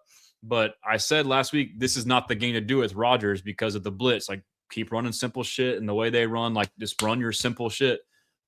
We could see it now with the Patriots, younger quarterback. You could see some more stuff. And D'Amico has shown the ability to have game plans like the Chargers game and Browns game. I don't believe those were as simple as what we've been seeing this year. Like, you saw much more exotic stuff. So we could see much more of that against Drake May. I guess I have to dive in to see what he struggles against. We'll see it. Maybe not on this show. Maybe I'll do another show Thursday or Friday. But so we're not only rushing for and being simple because that's what we have to do. It's because it's what we can do. And that's what the game plan calls for. So as good as and so the 2 things that I see most often is like this game plan against Rodgers, a lot of just zone, 2 high, single high safety. But also what I've seen this year is mobile quarterbacks. This is probably what the game plan will be now that I'm thinking about it. Josh Allen, Patrick Mahomes, I forget who else there was, but like mobile quarterbacks, we just run cover 1. Man on the outside, safety up high, middle linebacker is either a spy or he's a robber or both. He's just over the middle, robbing slants and digs, and then seeing if the quarterback runs and fucking hit him. That's Azeez, and that shit fucking works. So, but yeah, David said Will over the center again. I'm sure we could see some exotic stuff, especially on 3rd and longs. And so I would assume that we're going to run cover 1. And now it's our corners against their receivers, Kyle Williams, Stephon Diggs, Pop Douglas. Like, I'll fucking take that. I'll take Sting and Kamari over that shit, dude. I mean, that's just my initial glance on that. But, yeah, so, oh, yeah, that was wild that Stephen A. called Christian Kirk Charlie Kirk. That was pretty funny. So, yeah, that's it on that. But Christian Kirk caught 8 passes for 144. It's 6 of those for 132. He was covered by Brandon Eccles. And so Kirk totaled the most receiving yards against a single defender in a playoff game since at least 2018. That's crazy. So he cooked the fuck out of that guy. He also recorded the most yards by any Texans receiver and individual defender in any game in the last 8 seasons against a single defender. Damn, the Steelers are dumb as fuck for keeping that guy on Kirk, dude.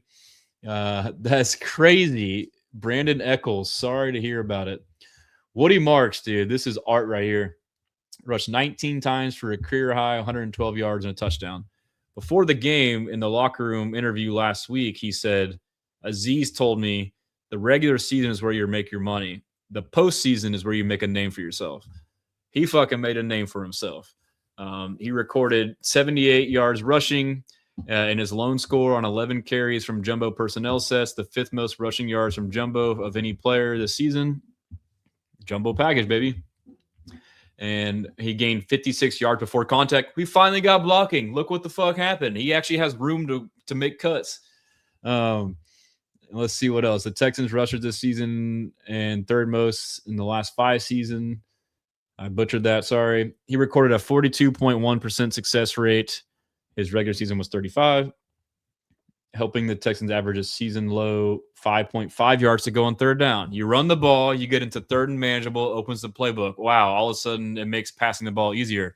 And so if this continues, like Drake May's been great this year because he has a fucking run game. Daniel Jones early in the year was good because he had a fucking run game. CJ Stroud has not really had a great run game really for most of his career. Like if he gets a decent run game, he's going to be better and better and better. So like that's something to think about. So David, I truly have enjoyed watching Woody grow into a pro back. I agree with that. All right. And so let's see what else we got here. I think that was it on that. Man, what was the other point that I had? I don't know if I had another point on that or not. I guess we can go to start diving in on the Pats. I wasn't even sharing my screen the whole time. I was just rattling off shit. My bad. Damn, I'm an idiot. At least it wasn't like, I was supposed to be sharing this with you all right here. My bad. And you're supposed to be seeing all these cool charts and stuff. But it is what it is. I think what I will do is I'll try and give my voice a little rest and see if I don't have my AirPods. So I want to try and play a video, and it's going to probably play through my computer, and let me know if it's like unlistenable, if that is a word. And if that is the case, I will not do that. So I'm going to play this video about CJ Stroud talking about Christian Kirk. Let me know if the audio is annoying.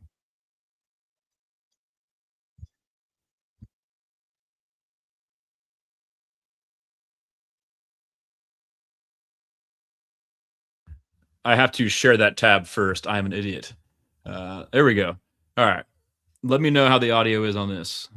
I thought he played great. I think he's one of the best in the league. I think we've tried to find ways to get him the ball, but it just wasn't really working out. But that's what he can do. Been a big fan of his since I've been a kid. And just have him as a teammate and as a brother. We're really close. Got my mic on. Our Let me know if families it's are close. bad. So, I'm just super proud of that guy. I told him, it's not easy being in the year he's in, not having the. Is it still clear with my mic on? Stats wise, and for him, to keep going week in and week out, prepping the right way, to see it pay off, was really dope. So I'm super proud of him, and just keep it going with him. And he's a heck of a player. All right, cool. So, yeah, Christian Kirk. I mean, that's true about Kirk. Like, he could have easily. Thanks for the feedback, guys. Appreciate it. He could have easily got down the dumps. Like, we all expected him to be coming and start playing like that for us, and it didn't quite go that way. So he could have easily gotten down or frustrated, but like he's a pro's pro. And he's earned, underwhelming regular season. He earned every penny in that game, bro. He earned every penny in that game. So all is good. But yeah, so I'm gonna scroll back and kind of play some interviews. I think we're getting close to just so much. I don't know how much we'll play, but I mean, it's fun, man. It's been fun. There's been a lot of good shit in here, a lot of good content to come out of this. So, but I'll just do this for a little bit, just to allow myself to kind of catch my breath a little bit. But oh boy, Tim Settle is getting turned. Oh man, there's some good videos on here, and there were some good pictures. Oh, and I had a lot of bookmarks. Oh man, that was fun. All right, so okay, I found the beginning. Parker McCollum was there. Shout out Parker McCollum. Will to Laura Rutledge after the game. Runs it in. What did you think as the big fella was rumbling toward the end zone? Yeah, first thing I give all glory to God, man. Thank you, Jesus Christ, man. We have a scripture saying, man, let our light shine before you got that. When people see us play, man, they glorify your name. So just a shout out to Jesus Christ, man. And I told Rank, because I said, Rank, I had a dream. You had a scoop. Is that am I tripping, or is that like a video like shout out Jesus Christ? Or is it like a whole separate video like Jesus Christ? Score. But I mean, not a scoop score. I had a dream you had a scoop. But I don't know what's gonna happen after that. And the dream came true so there, but Sheldon's a guy that I'm so happy to have back here. He was a big vet in my rookie year. And to be able to be in the playoffs with him again, man, it's just spectacular. Apparently, Jenkins runs it in. All right. So yeah, Rodgers embraced the Neil Hunter. Jamal Hill and Kalen Bullock were turning up in the locker. Thank you for sending your bankroll, A-Rod. Appreciate that bankroll, A-Rod. Appreciate that bankroll, A-Rod. Appreciate that. Petrie's like, chill. D'Amico. Yeah, let's see. This picture was funny. That's hilarious, dude.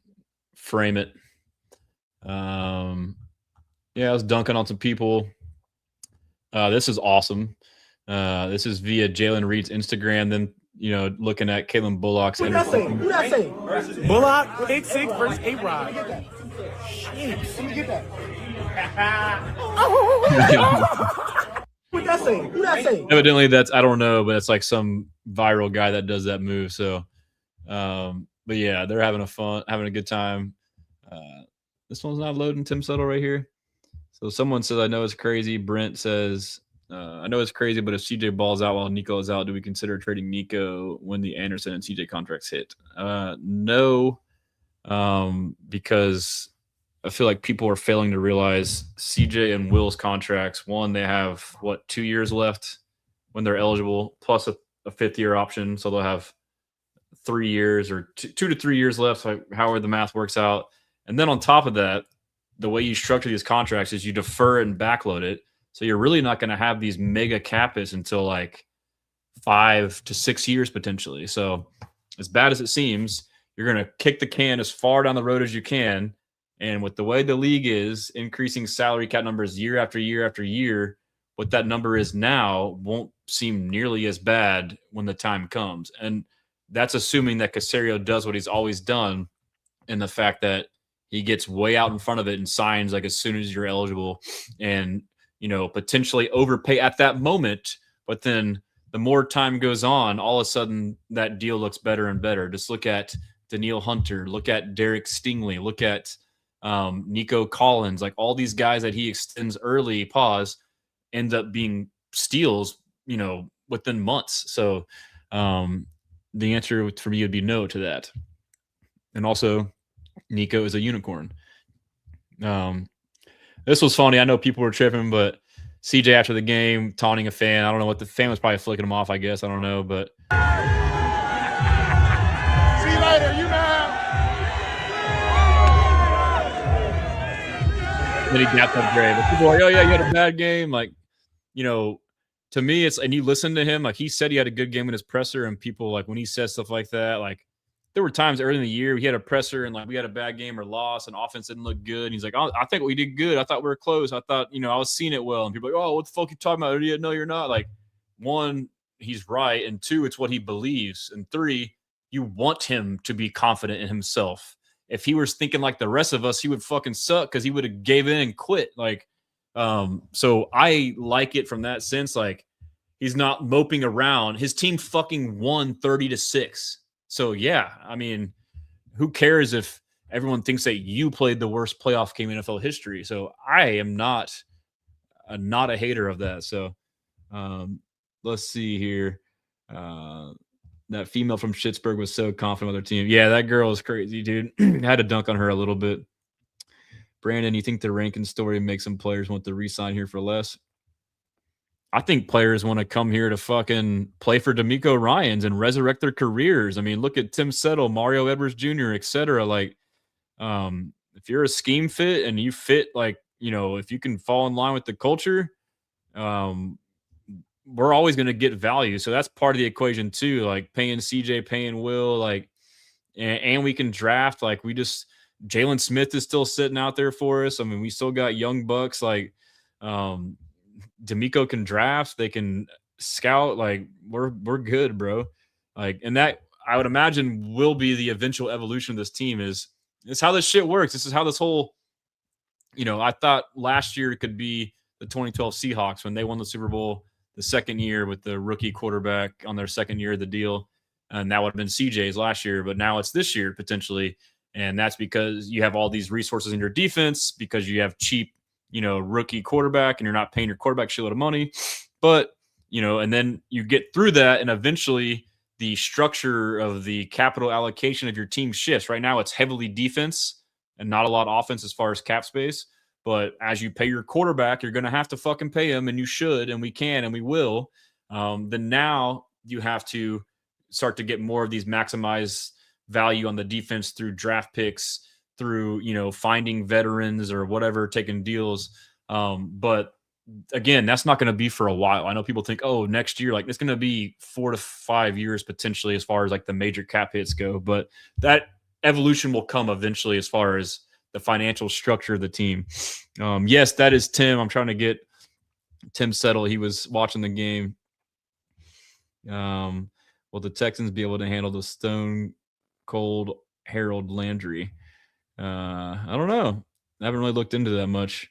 JJ Sugar, Harbaugh is with the Giants now. Random, I know, but thoughts they might win their division next year. They did hire Harbaugh. I think the Giants are kind of fucked in the sense that Jackson Dart is just good enough to prolong them from getting a real franchise quarterback. I like Jackson Dart. I think he's a great fantasy quarterback and will do some stuff to help them win, but he's not a long-term answer. His game is not sustainable. And I feel like they're going to build around him. And within a year or two, they're going to be looking for another quarterback and they'll be fucked again. So that's kind of my thoughts on that. And so if this was a bar by Aziz to Scott Van Pelt. How hard is it to trust the plan, though, when you're 0-3? And history says this is not the path to make a Super Bowl. History says Mike Tomlin doesn't lose on Monday Night Football. Let him know, dude. About who you are that day, any given Sunday, and at the highest levels, this is the best of the best. Okay. With elite players all over the field. And, man, when you got a coach like Coach D'Amico, I've been with him since I was a rookie. Like, man, he can get you to believe that you can run through a brick wall. So why not, man? We just trusted the plan and put our heads down. And when you start executing the plan, you see the results. And that's why he is who he is. With that in mind. That's dope. This cold pop freaking edit from Howard, the grill and the watch is pretty sick. Shout out Cole Popovich, man. But yeah, D'Amico, 11 wins, 0 playoff appearances before he got here in the 3 years. The 3 years he's been here, 35 wins, 3 divisional round appearances. C.J. Stroud is the 5th quarterback since 1950 to make the divisional round in each of his first 3 seasons. Like, quit talking shit about him. Shit. What else we got? There's also some good stuff in here. Here is Kalen Bullock on Speakeasy. Who the biggest killer on the defense? It's a lot to choose from. It's a lot of them. It's a lot to. Hey, last of the said it was him. Last said it was him. Who the biggest We killer on gonna the all defense? say ourselves. Everybody gonna say themselves. You talk to anybody, they gonna say I'm the biggest killer. Like I seen Kamar. Hey, this first person off the bus to go pop that shit. For me out there. And we all got. We all got that mindset. That's Who the biggest? Bunch of dogs, dude. Yeah, okay, what else we got? D'Amico after the game, right here. It was an outstanding defensive performance, one of the best that I've seen, especially versus a really talented offense, talented quarterback who's played at a high level for a long time. So I'm proud of our defensive performance. I think this is the best performance we've had in our team history. So I'm proud of our guys for that, to limit the points, to take the football away, not only just take it away, but to go score. You get 2 defensive touchdowns, that's a big deal. It doesn't happen much. And so I'm proud of our guys. Rankin played an outstanding game. Kalen was able to finish with the interception there at the end. But just overall, we knew we had to tackle well coming into this game. We knew we had to cover one of the better receivers in the league. And DK Metcalf knew we had to cover him well. Our corners owned up to that challenge, and they did a great job.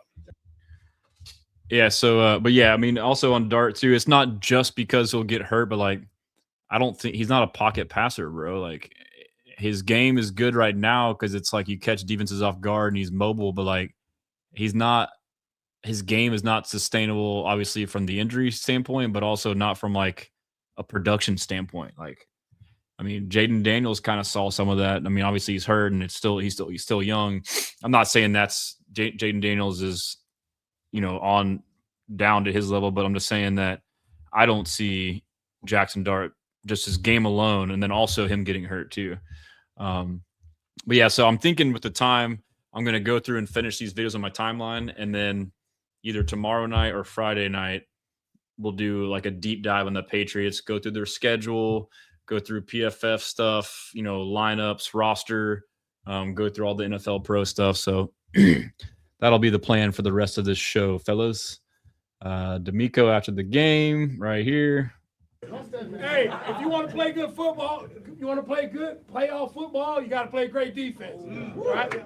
Defense, that's the least amount of yards allowed in Texans playoff history, least amount of points, right? Then you bang it on top with 2 defensive touchdowns. Ring. Outstanding job, Ring. And Caleb, Caleb. All right, guys. And most of all, guys, it's a lot of history being made. This was the first road playoff game for the Texans, all right, in the history of the organization. So congrats to all you guys. It took everybody in here to get that done. But as we all know, that's just one. We got to go get a few more. All right, that's just one. That's just one. Great job coming here, handling business, doing what we got to do. Back to work.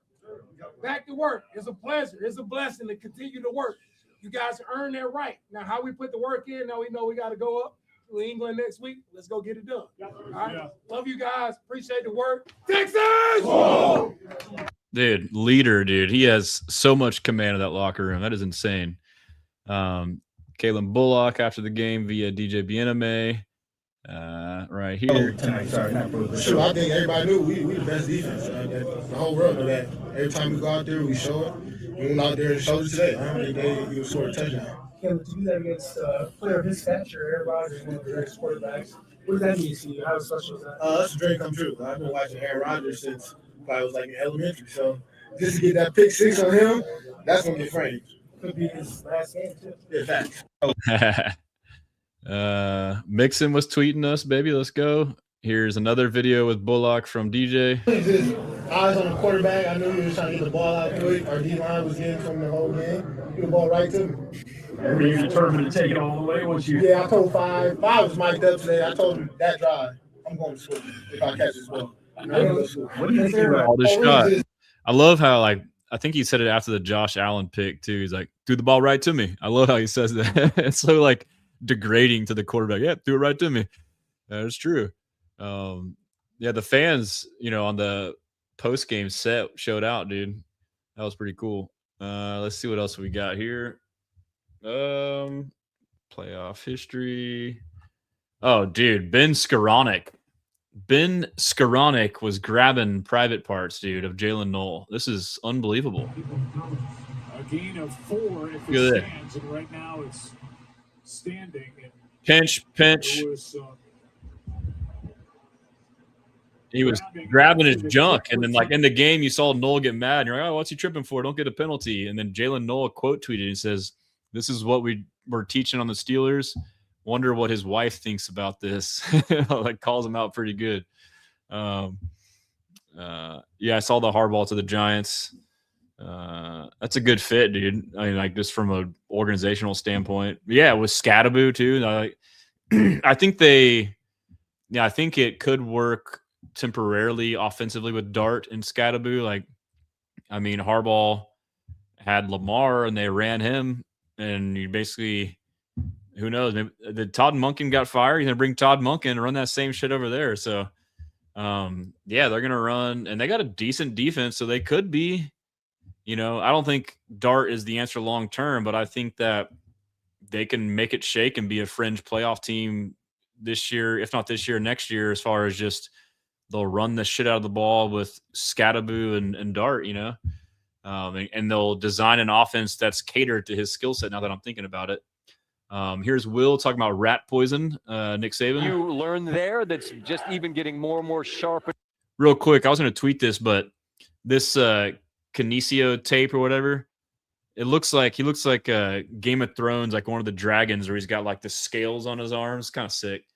But yeah, here's his answer. And focused here under D'Amico that will serve you well. Yeah, it's not taking the rat poison. Not taking the rat poison. Nick's smiling. If he's still awake at this hour, Nick's smiling right now. Saban, if you see this, no we're rat not poison? taking the rat poison, Coach. We're not taking the rat poison, but we're talking about a guy who loves challenges or who loves the process, and his mentality was to get better. How can he overcome that challenge?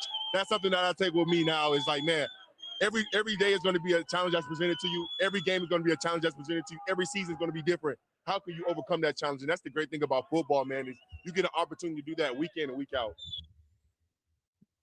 How can you not love Will? He's a man. And let's see what else we got. There's a video from Big Sarge. He shows Aziz doing the Mike T celebration.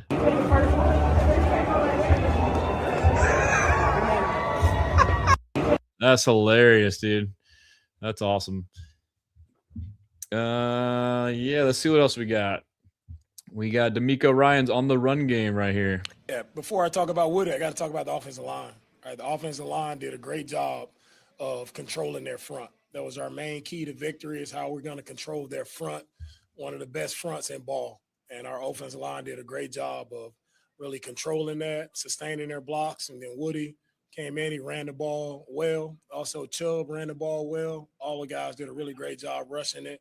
And I'm really proud of that last drive there in the fourth quarter, like how we milked the clock down and we ran the ball. And Will is proud of that effort by our guys. Yep, an icer, dude, to ice it out.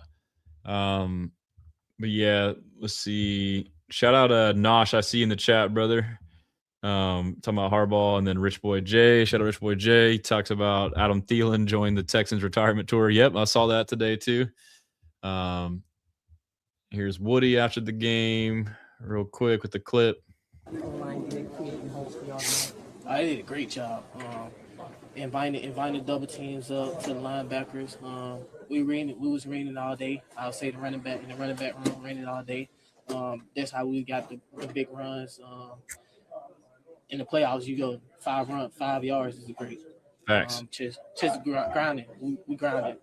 We was pounding out there. Facts. And so basically he's saying inviting linebackers to double teams. So that tells me in the double teams that they're not so eager to leave and go to the backer. They're waiting. You allow the backer to now commit, and then you take them. So otherwise, if you go too soon, they can just move around you. But once they come downhill and commit to an angle, you now have the ability to drive them off the block. Bro, this shit was so dope, dude. This video, I love this video. This is the new Legion of Boom for sure. Hold on. Let me tell you how the stats. We really got the best DBs though, and can't nobody mess with us. Go ahead. Just like that. Let me hold on. Let me tell you something. Nothing. Nothing. First team off right here. We had 3 TFLs in one play. Zero pass rate. Pick 6. And he's just that boy. Mask up. He that boy. Oh man. Hold on. Let me tell you. Like they're so young, they don't know any better. Like in the sense that like they talk their shit, bro. They've been like that. They were doing this shit. I forget after which game. After KC, like you love it, dude. Like some people may get turned off by the confidence and be like, oh, that's arrogant. Nah, fuck that, dude. Like in this day and age, like, and that's part of like the messaging that D'Amico was sending too. Like, this is Aaron Rodgers. People might get caught up in like, oh, it's Aaron Rodgers. D'Amico was like, no, like this is about us. Like there were several times during the week when he was asked about Rodgers and he would talk about him, give him a flower. He's like, but it's not about him. It's about us. And that was like one, kind of like preaching confidence in his guys, but it's also like letting y'all know, like, it don't matter, bro. Like, we don't care. And so, these young guys, like, they're not, old or scared enough to be worried about Rodgers. Like, nah, like, I don't give a damn. Obviously, he is 42, but it's like, you know, a young player could get, oh no, it's Aaron Rodgers in the playoffs and get hesitant. Like, no, fuck that. Go do what you do. You are the new wave. You run this shit, dude. So I love that about them. But let's see what else we got. Mike T started his presser like this after the game. He got fired after. Oh man, certainly a disappointing end to our didn't get fired. He stepped down, but I'm sure he was fired. Season, but you certainly got to give Houston a lot of credit, in particular their defensive unit. I thought they ruled the day. They certainly had a reputation for that coming in, and they confirmed it with their performance. And that's just how it goes. We didn't capitalize off of turnovers in the first half. That's just how it goes, man. All of a sudden, the Texans now have an 11.9% chance to win the Super Bowl via this CBS thing. So, you know, they've been hating on us all year, bro. It should be higher than that. And via NFL researcher on X, passer rating if a QB threw every pass into the stands, 39.6.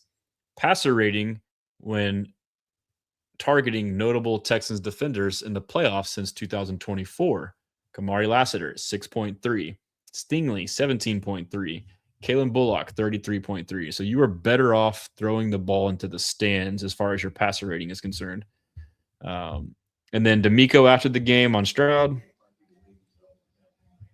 Yeah, I love that. You know, we had some bad plays that happened for CJ, right? And he didn't waver. You can easily go in the tank, right? But he didn't waver, and that's who he is. He's a resilient young man who's able to bounce back.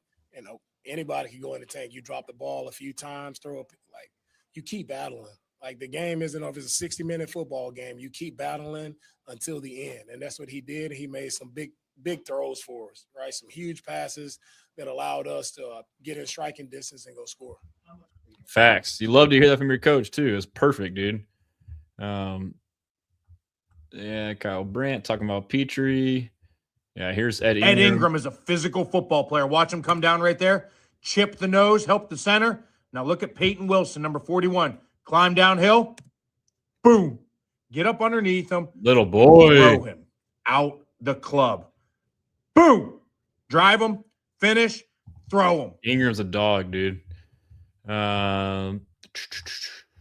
C.J. Stroud and D'Amico Ryans are the first QB head coach duo in NFL history to win by 20-plus points in the wild card round in each of their first 3 seasons, bro. We own that weekend, dude. Now we got to own this weekend. Here's C.J. Stroud on the snaps and the fumbles. You know, we had some problems with the snaps. Me catching them, you know, got to find a way just to catch them and then take care of the ball.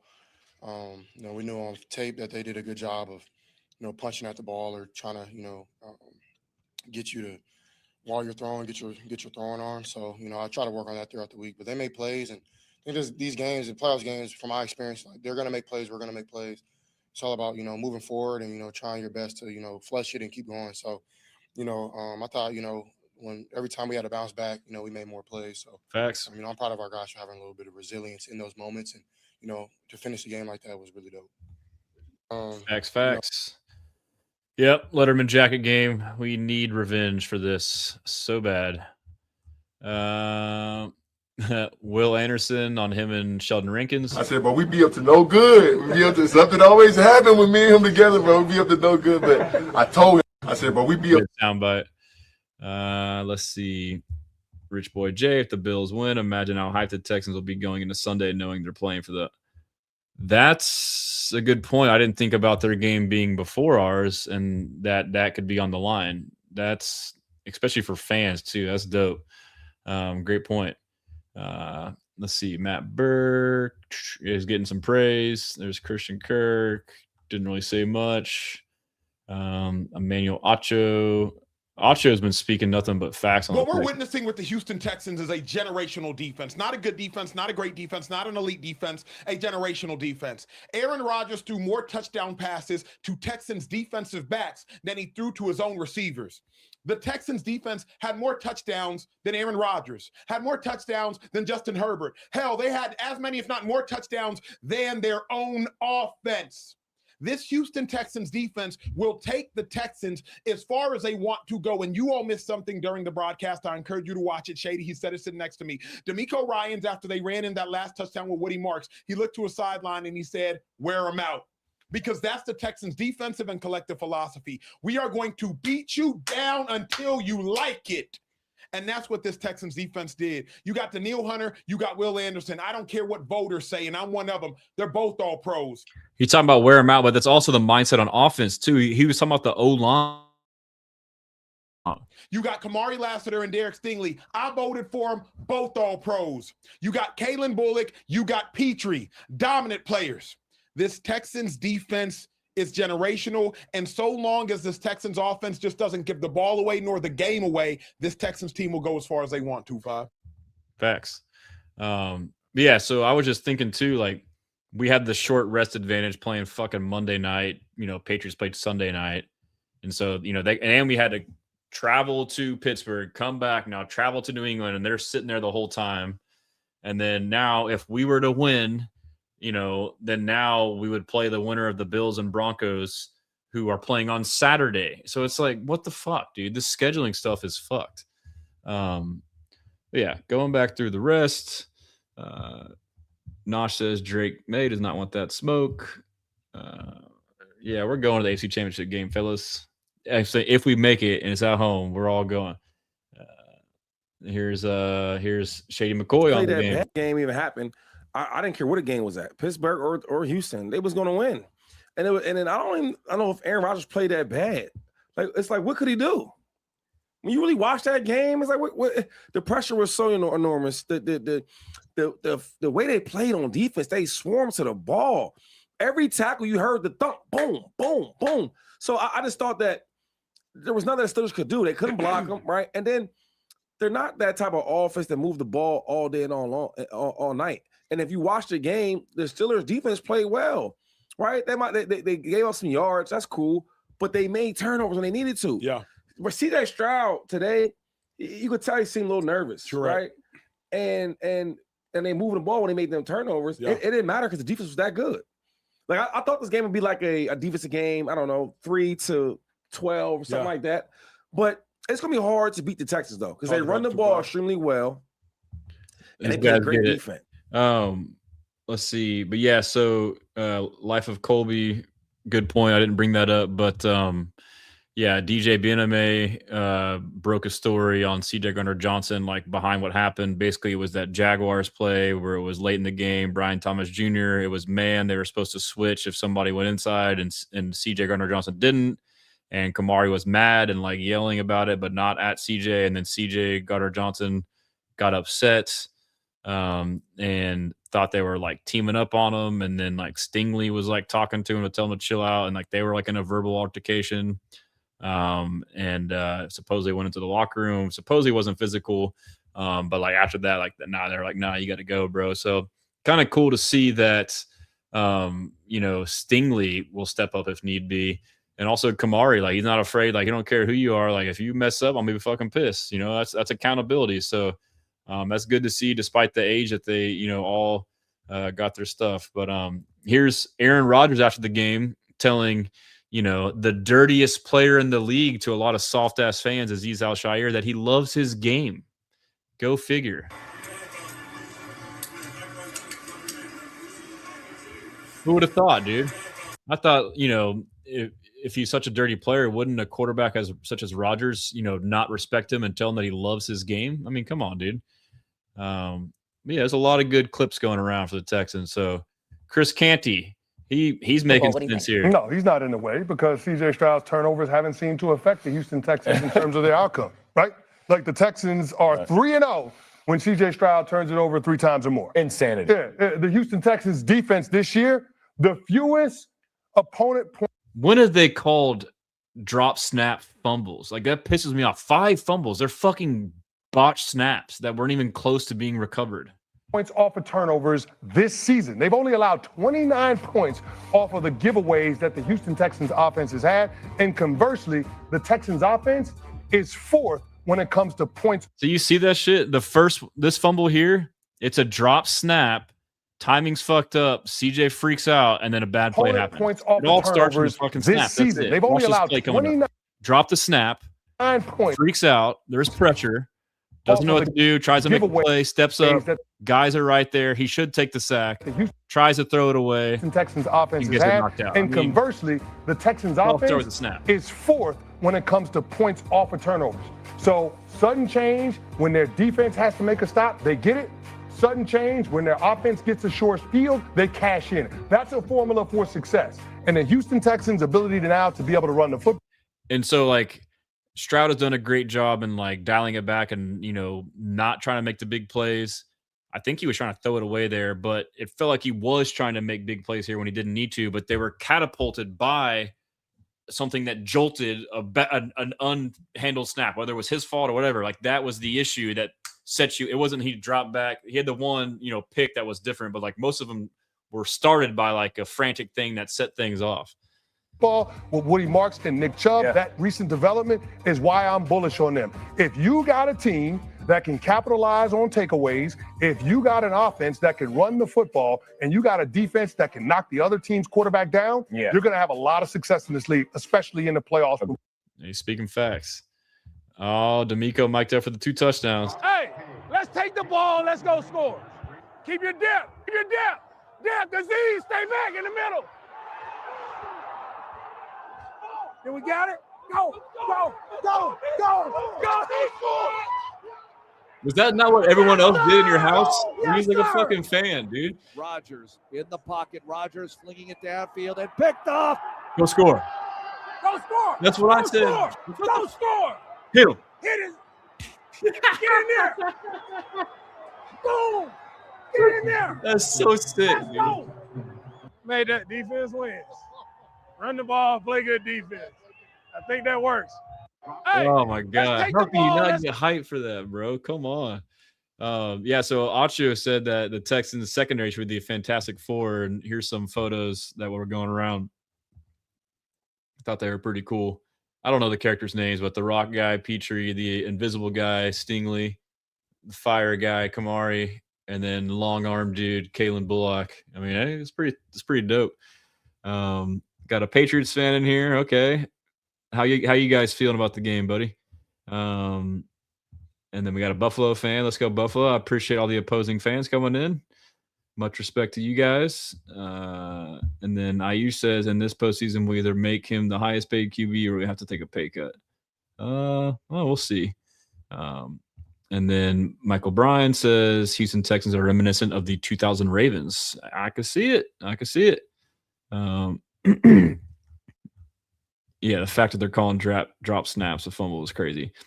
Shout out Vossility says Seth Payne made a good point the other day. Stroud, most QBs don't grow up wanting to feel like Trent Dilfer, like trying to do too much. Yeah, so I mean, especially if you are a playmaker and then you're asked to throttle it back, you can. But at the end of the day, the stage is big. Like you want to be the fucking guy that the reason why you win. You know, it's tough. Because I mean, look, he's been winning games. He's been getting shit on. Like, oh, he didn't do shit. And he's probably like, fuck it, I'm gonna go turn up, you know. And then, oh, now you know. It's tough. You know, I think, you know, we've tried to find ways to get him the ball, but, you know, just wasn't really working out. But that's what he can do. You know, Yeah, we listened to that earlier. That was Kirk. So we're making our way. We're almost there. Yeah, and so here's Aziz and Will about the mindset of the defense. Is this the best 60 minutes of football that your side of the ball has played? Man, it's crazy because with all of the stuff that happened today, 2 defensive touchdowns, I mean, only giving up 6 points. And it was still more out there. It was still more for us to, do, man. You feel that way, Will? Most definitely. You know, our standard is so high in our room and in our defense. It's like, man, like we get these takeaways, we do all this amazing stuff, but how much more can we fine tune the details in our job for no points? And that's the standard, no points. But obviously, it's the league. Teams are good. Teams are going to score. But how do we come back and get better at those things? All right. No points. That's the standard. Nosh says stealing to shut Booty down. Ideas Aubrey. He gets the same criticism when he was at Ohio State. Yeah, that's crazy. Let's see what else we got. Our Patriots friend says I feel like it's going to be a great game from both sides. I agree, man. It should be a really good game. I feel like it's like every Texans game. It's like a 20-17 type game. Here's Kalen Bullock on, let's see, the mentality. No points. Is it hold them to under 21? What's the goal going in every game? Go out there, hey, shutouts every single time. If they get field goals, hey, don't let them get in that paint. That's our mindset. We feel like we can do it every single time we step out there. Hey, you talking mindset? Crazy, You talking bro. about? And here's I redid the clip of this angle of Bullock just shoving Rodgers. So Get in there. Let's go. Get in there. Let's go. Get in there. Let's go. literally shoving him into retirement. Hilarious. I saw this too. Will Compton and Taylor Lewan on Up and Adams talking about Vrabel, how he's going to find flaws in Will and Daniil's game. Like, they're making points, but they're making it sound like Vrabel is just this film savant guru. Will find this weakness. Hey, you do this and you do it and you stop so-and-so. I was like, come on, dude. It was like, we also get to watch film. This is hilarious. I was hesitant to post a clip of it. Yeah, okay. This is For the Houston Texans first. Woody Marks post game with James Woody Slater. Marks. How's it feel to be on the road for the Houston Texans' first road playoff win? It's amazing. Just to be with this group, from where we started to where we at now, and come out and get this win, this place, this environment. It was tough, but we stayed together. And when we went in at halftime, we all linked up together and we found the way to finish the game. You know, I'm kicking myself. Before this game, I said the run game was not part of the Texans' bread and butter on offense. 19 carries for you, 112 yards, and a touchdown. Why was the run game so efficient tonight? My O-line, they was doing a great job. And then Chubb just keep All right, this is a pause worthy. keep pounding me on the sideline. Come on, Woody, you can't say that. Pause. Chubb just keep pounding me on the sideline. Keep reading it. And I say it been through this week, we've been looking fantastic. I thought it was Chubb, dude. Chubb, keep This pounding game me. gave a little bit of everything. 5 turnovers, 2 defensive touchdowns, an interception. To win the way that you guys did, and to look at the way you guys started the season 0-3, then 3-5, to finish the season 12-5. What does it say about the resilience of this Texans team? Just it's a family, it's a group. Just trusting in God, putting God first. Everybody looking up and everybody not separated. Just staying down to the grind. Look forward to seeing you guys in New England. Woody's the man, though. It happens. We all slip up. Yeah, we got stuff. Kayla a dog for that. Yeah, the projecting the fumbles thing is crazy. This photo is excellent, dude. It's like that meme, and then the score bug at the bottom. Like, it's Kalen and Cole Popovich. That's a perfect picture, dude. Yeah, we're almost done. Let's see. Let's keep scrolling. What? There's Acho again. This was funny. Big Ben was pretty confident. Their defense really makes me nervous because I think that they are really good and I think they can get after you. You know, we're getting DK back and we've got Aaron Rodgers. I get all that. Do I think that we won't be able to do anything with it? No. I just think we're gonna have to have a really good game on offense, and we can do it. I believe in Aaron and what he's doing, and I believe in the use of Pratt Freiermuth more now, and the two-headed monster running backs we have. You know, I think we've got the ability to do it. Okay. A few moments later. Anderson. Anderson. Anderson. He was Ball's so out. wide. Ball's out. Oh, the ball come that out. might be a touchdown. No, that might be a touchdown. No, he was down. Peyton, be quiet. He was down. I get it. I know. I get listen, there's nothing better than big boy touchdowns, but I don't want that to be a big boy touchdown. On the end, 14, you know, he's got a Gainwell's there. He's got to hit him. And that got to get line's a there. chip. Yeah. Look how That's not wide good he enough. is. That's not good enough. You got to go, when you're there to get a chip, you got to disrupt them somehow. Oh, my goodness. That's the whole point of being. Shout out engineer says, yo, I'm late, but at least I'm here. Well, don't be late again, man. You get 5 demerits for that. Appreciate you tuning in, engineer. Yeah, Big Ben was scoping big time. Ross Tucker, welcome to the Texans bandwagon. The Houston Texans are going to host the Friend of the show, by the way, been on the show. AFC Championship game against the Buffalo Bills. When's the last time that happened? What I'm saying. That a team's first home playoff game in a season is the AFC Championship game. But I'm calling it now, Texans Bills next week, because the Texans knock off the Patriots 16-13. Woo! I'll take that. Here's D'Amico on the Texans' first road playoff win. 3. But getting that playoff win on the road, how important was that to just say, okay, we're over that hurdle, we can move on, we can win games on the world in playoffs where that's not an issue? Yeah, that's the biggest one. Knowing the position we're in, knowing as a wild card, like you got to go on the road, you got to win games. A lot of people say you can't do it. It's the home field advantage. But for me, it was very big for our organization to get that first road playoff win and show that, hey, we can do it no matter what's happened in the past. Hey, this is the new Texans. We're here. It's a different, it's a different era right now. So it's a lot of firsts to be had. And, I'm happy to be here with this team and leading us into a lot of firsts. Coach, I know you won 3. I love it, dude. But new era, getting that dude. playoff more first, like his mindset is legit, dude.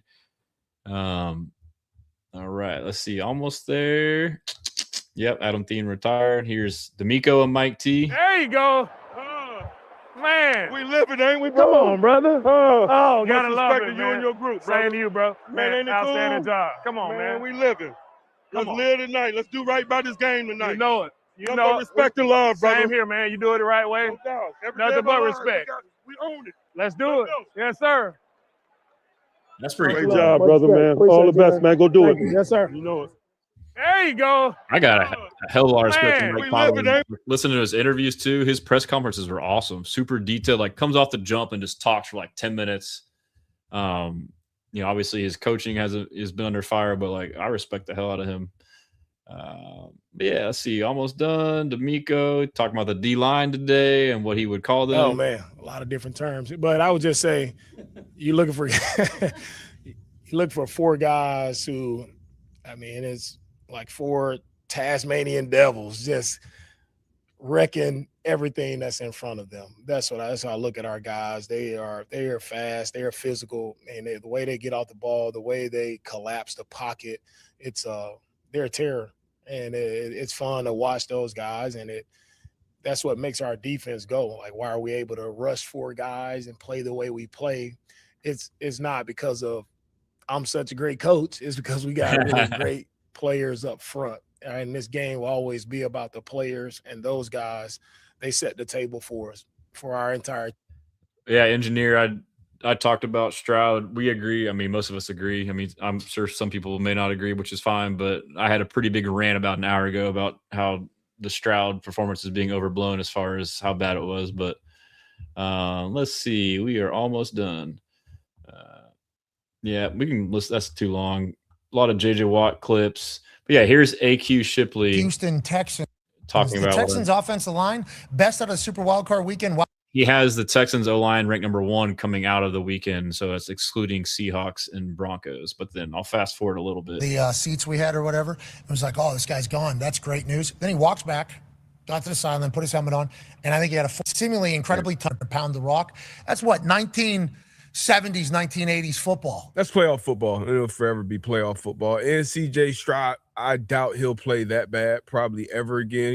He had a terrible performance on the outside in the cold. We'll see if how he handles the cold this weekend. The center needs to fix his snaps because clearly that was an issue. He was sending those things back like rockets, and they were low. CJ's trying to keep his eyes downfield, and that ball's coming back 100 miles an hour at his knees. He's got to fix that. And he got him at number 1.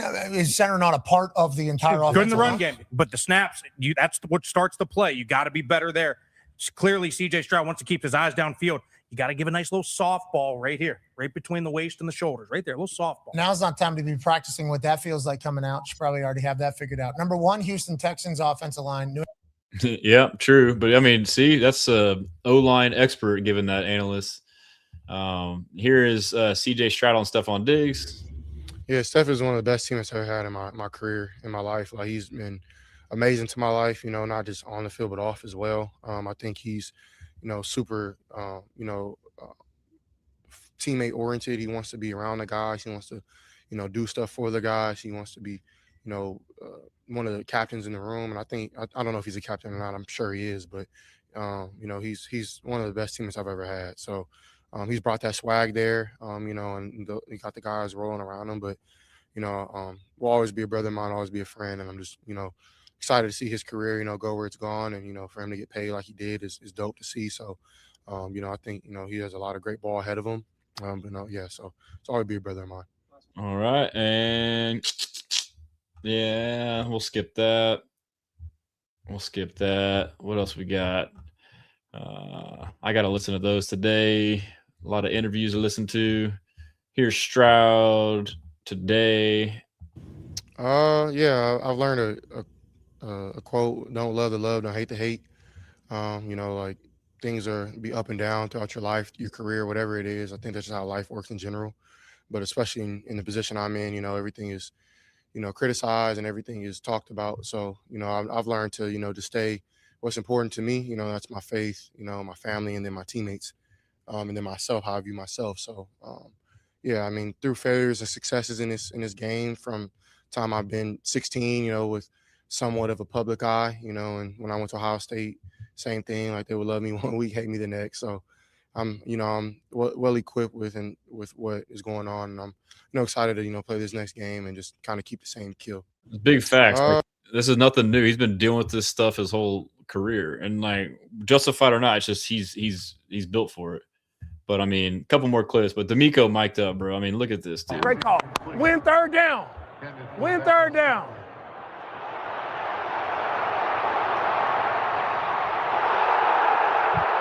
Clean. Great job. Great job. Great job. Great job, man. Sudden change. Great job, man. Great job. Lady Hunt, man. Great job. Great job on the sudden change, man. Come on. Great job. Great job on the sudden change. Great job, baby. Outstanding, boy. Best in the biz. Let's go. They can't mess with y'all, man. Hey, way to hunt, baby. Way to hunt. Way to hunt. Hands up. Show hand. Great call. Win third down. Yeah, Win speaking third of Reddit, down. just had a little freaking guy talking crap. All you do is literally post non-substantive spam to farm engagement. I see you literally everywhere, and I'm going to call you out in that BS. That's the guy earlier talking about getting mad because I pointed out the hypocrisy of fans and media on the Texans playoff wins. Reddit's full of a bunch of fucking losers, dude. Fuck that guy. Probably some fucking dweeb in his basement. Fucking.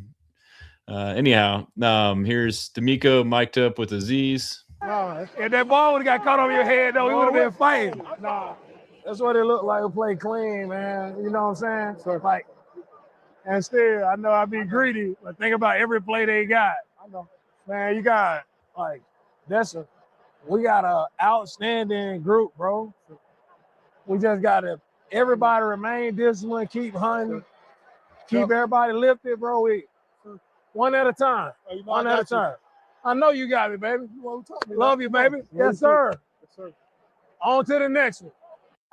If that ball Awesome, got caught on your You're locked in, dude. And then Kalen Bullock on being robbed on All-Pro. Hey, you hot about the All-Pro? Hell yeah.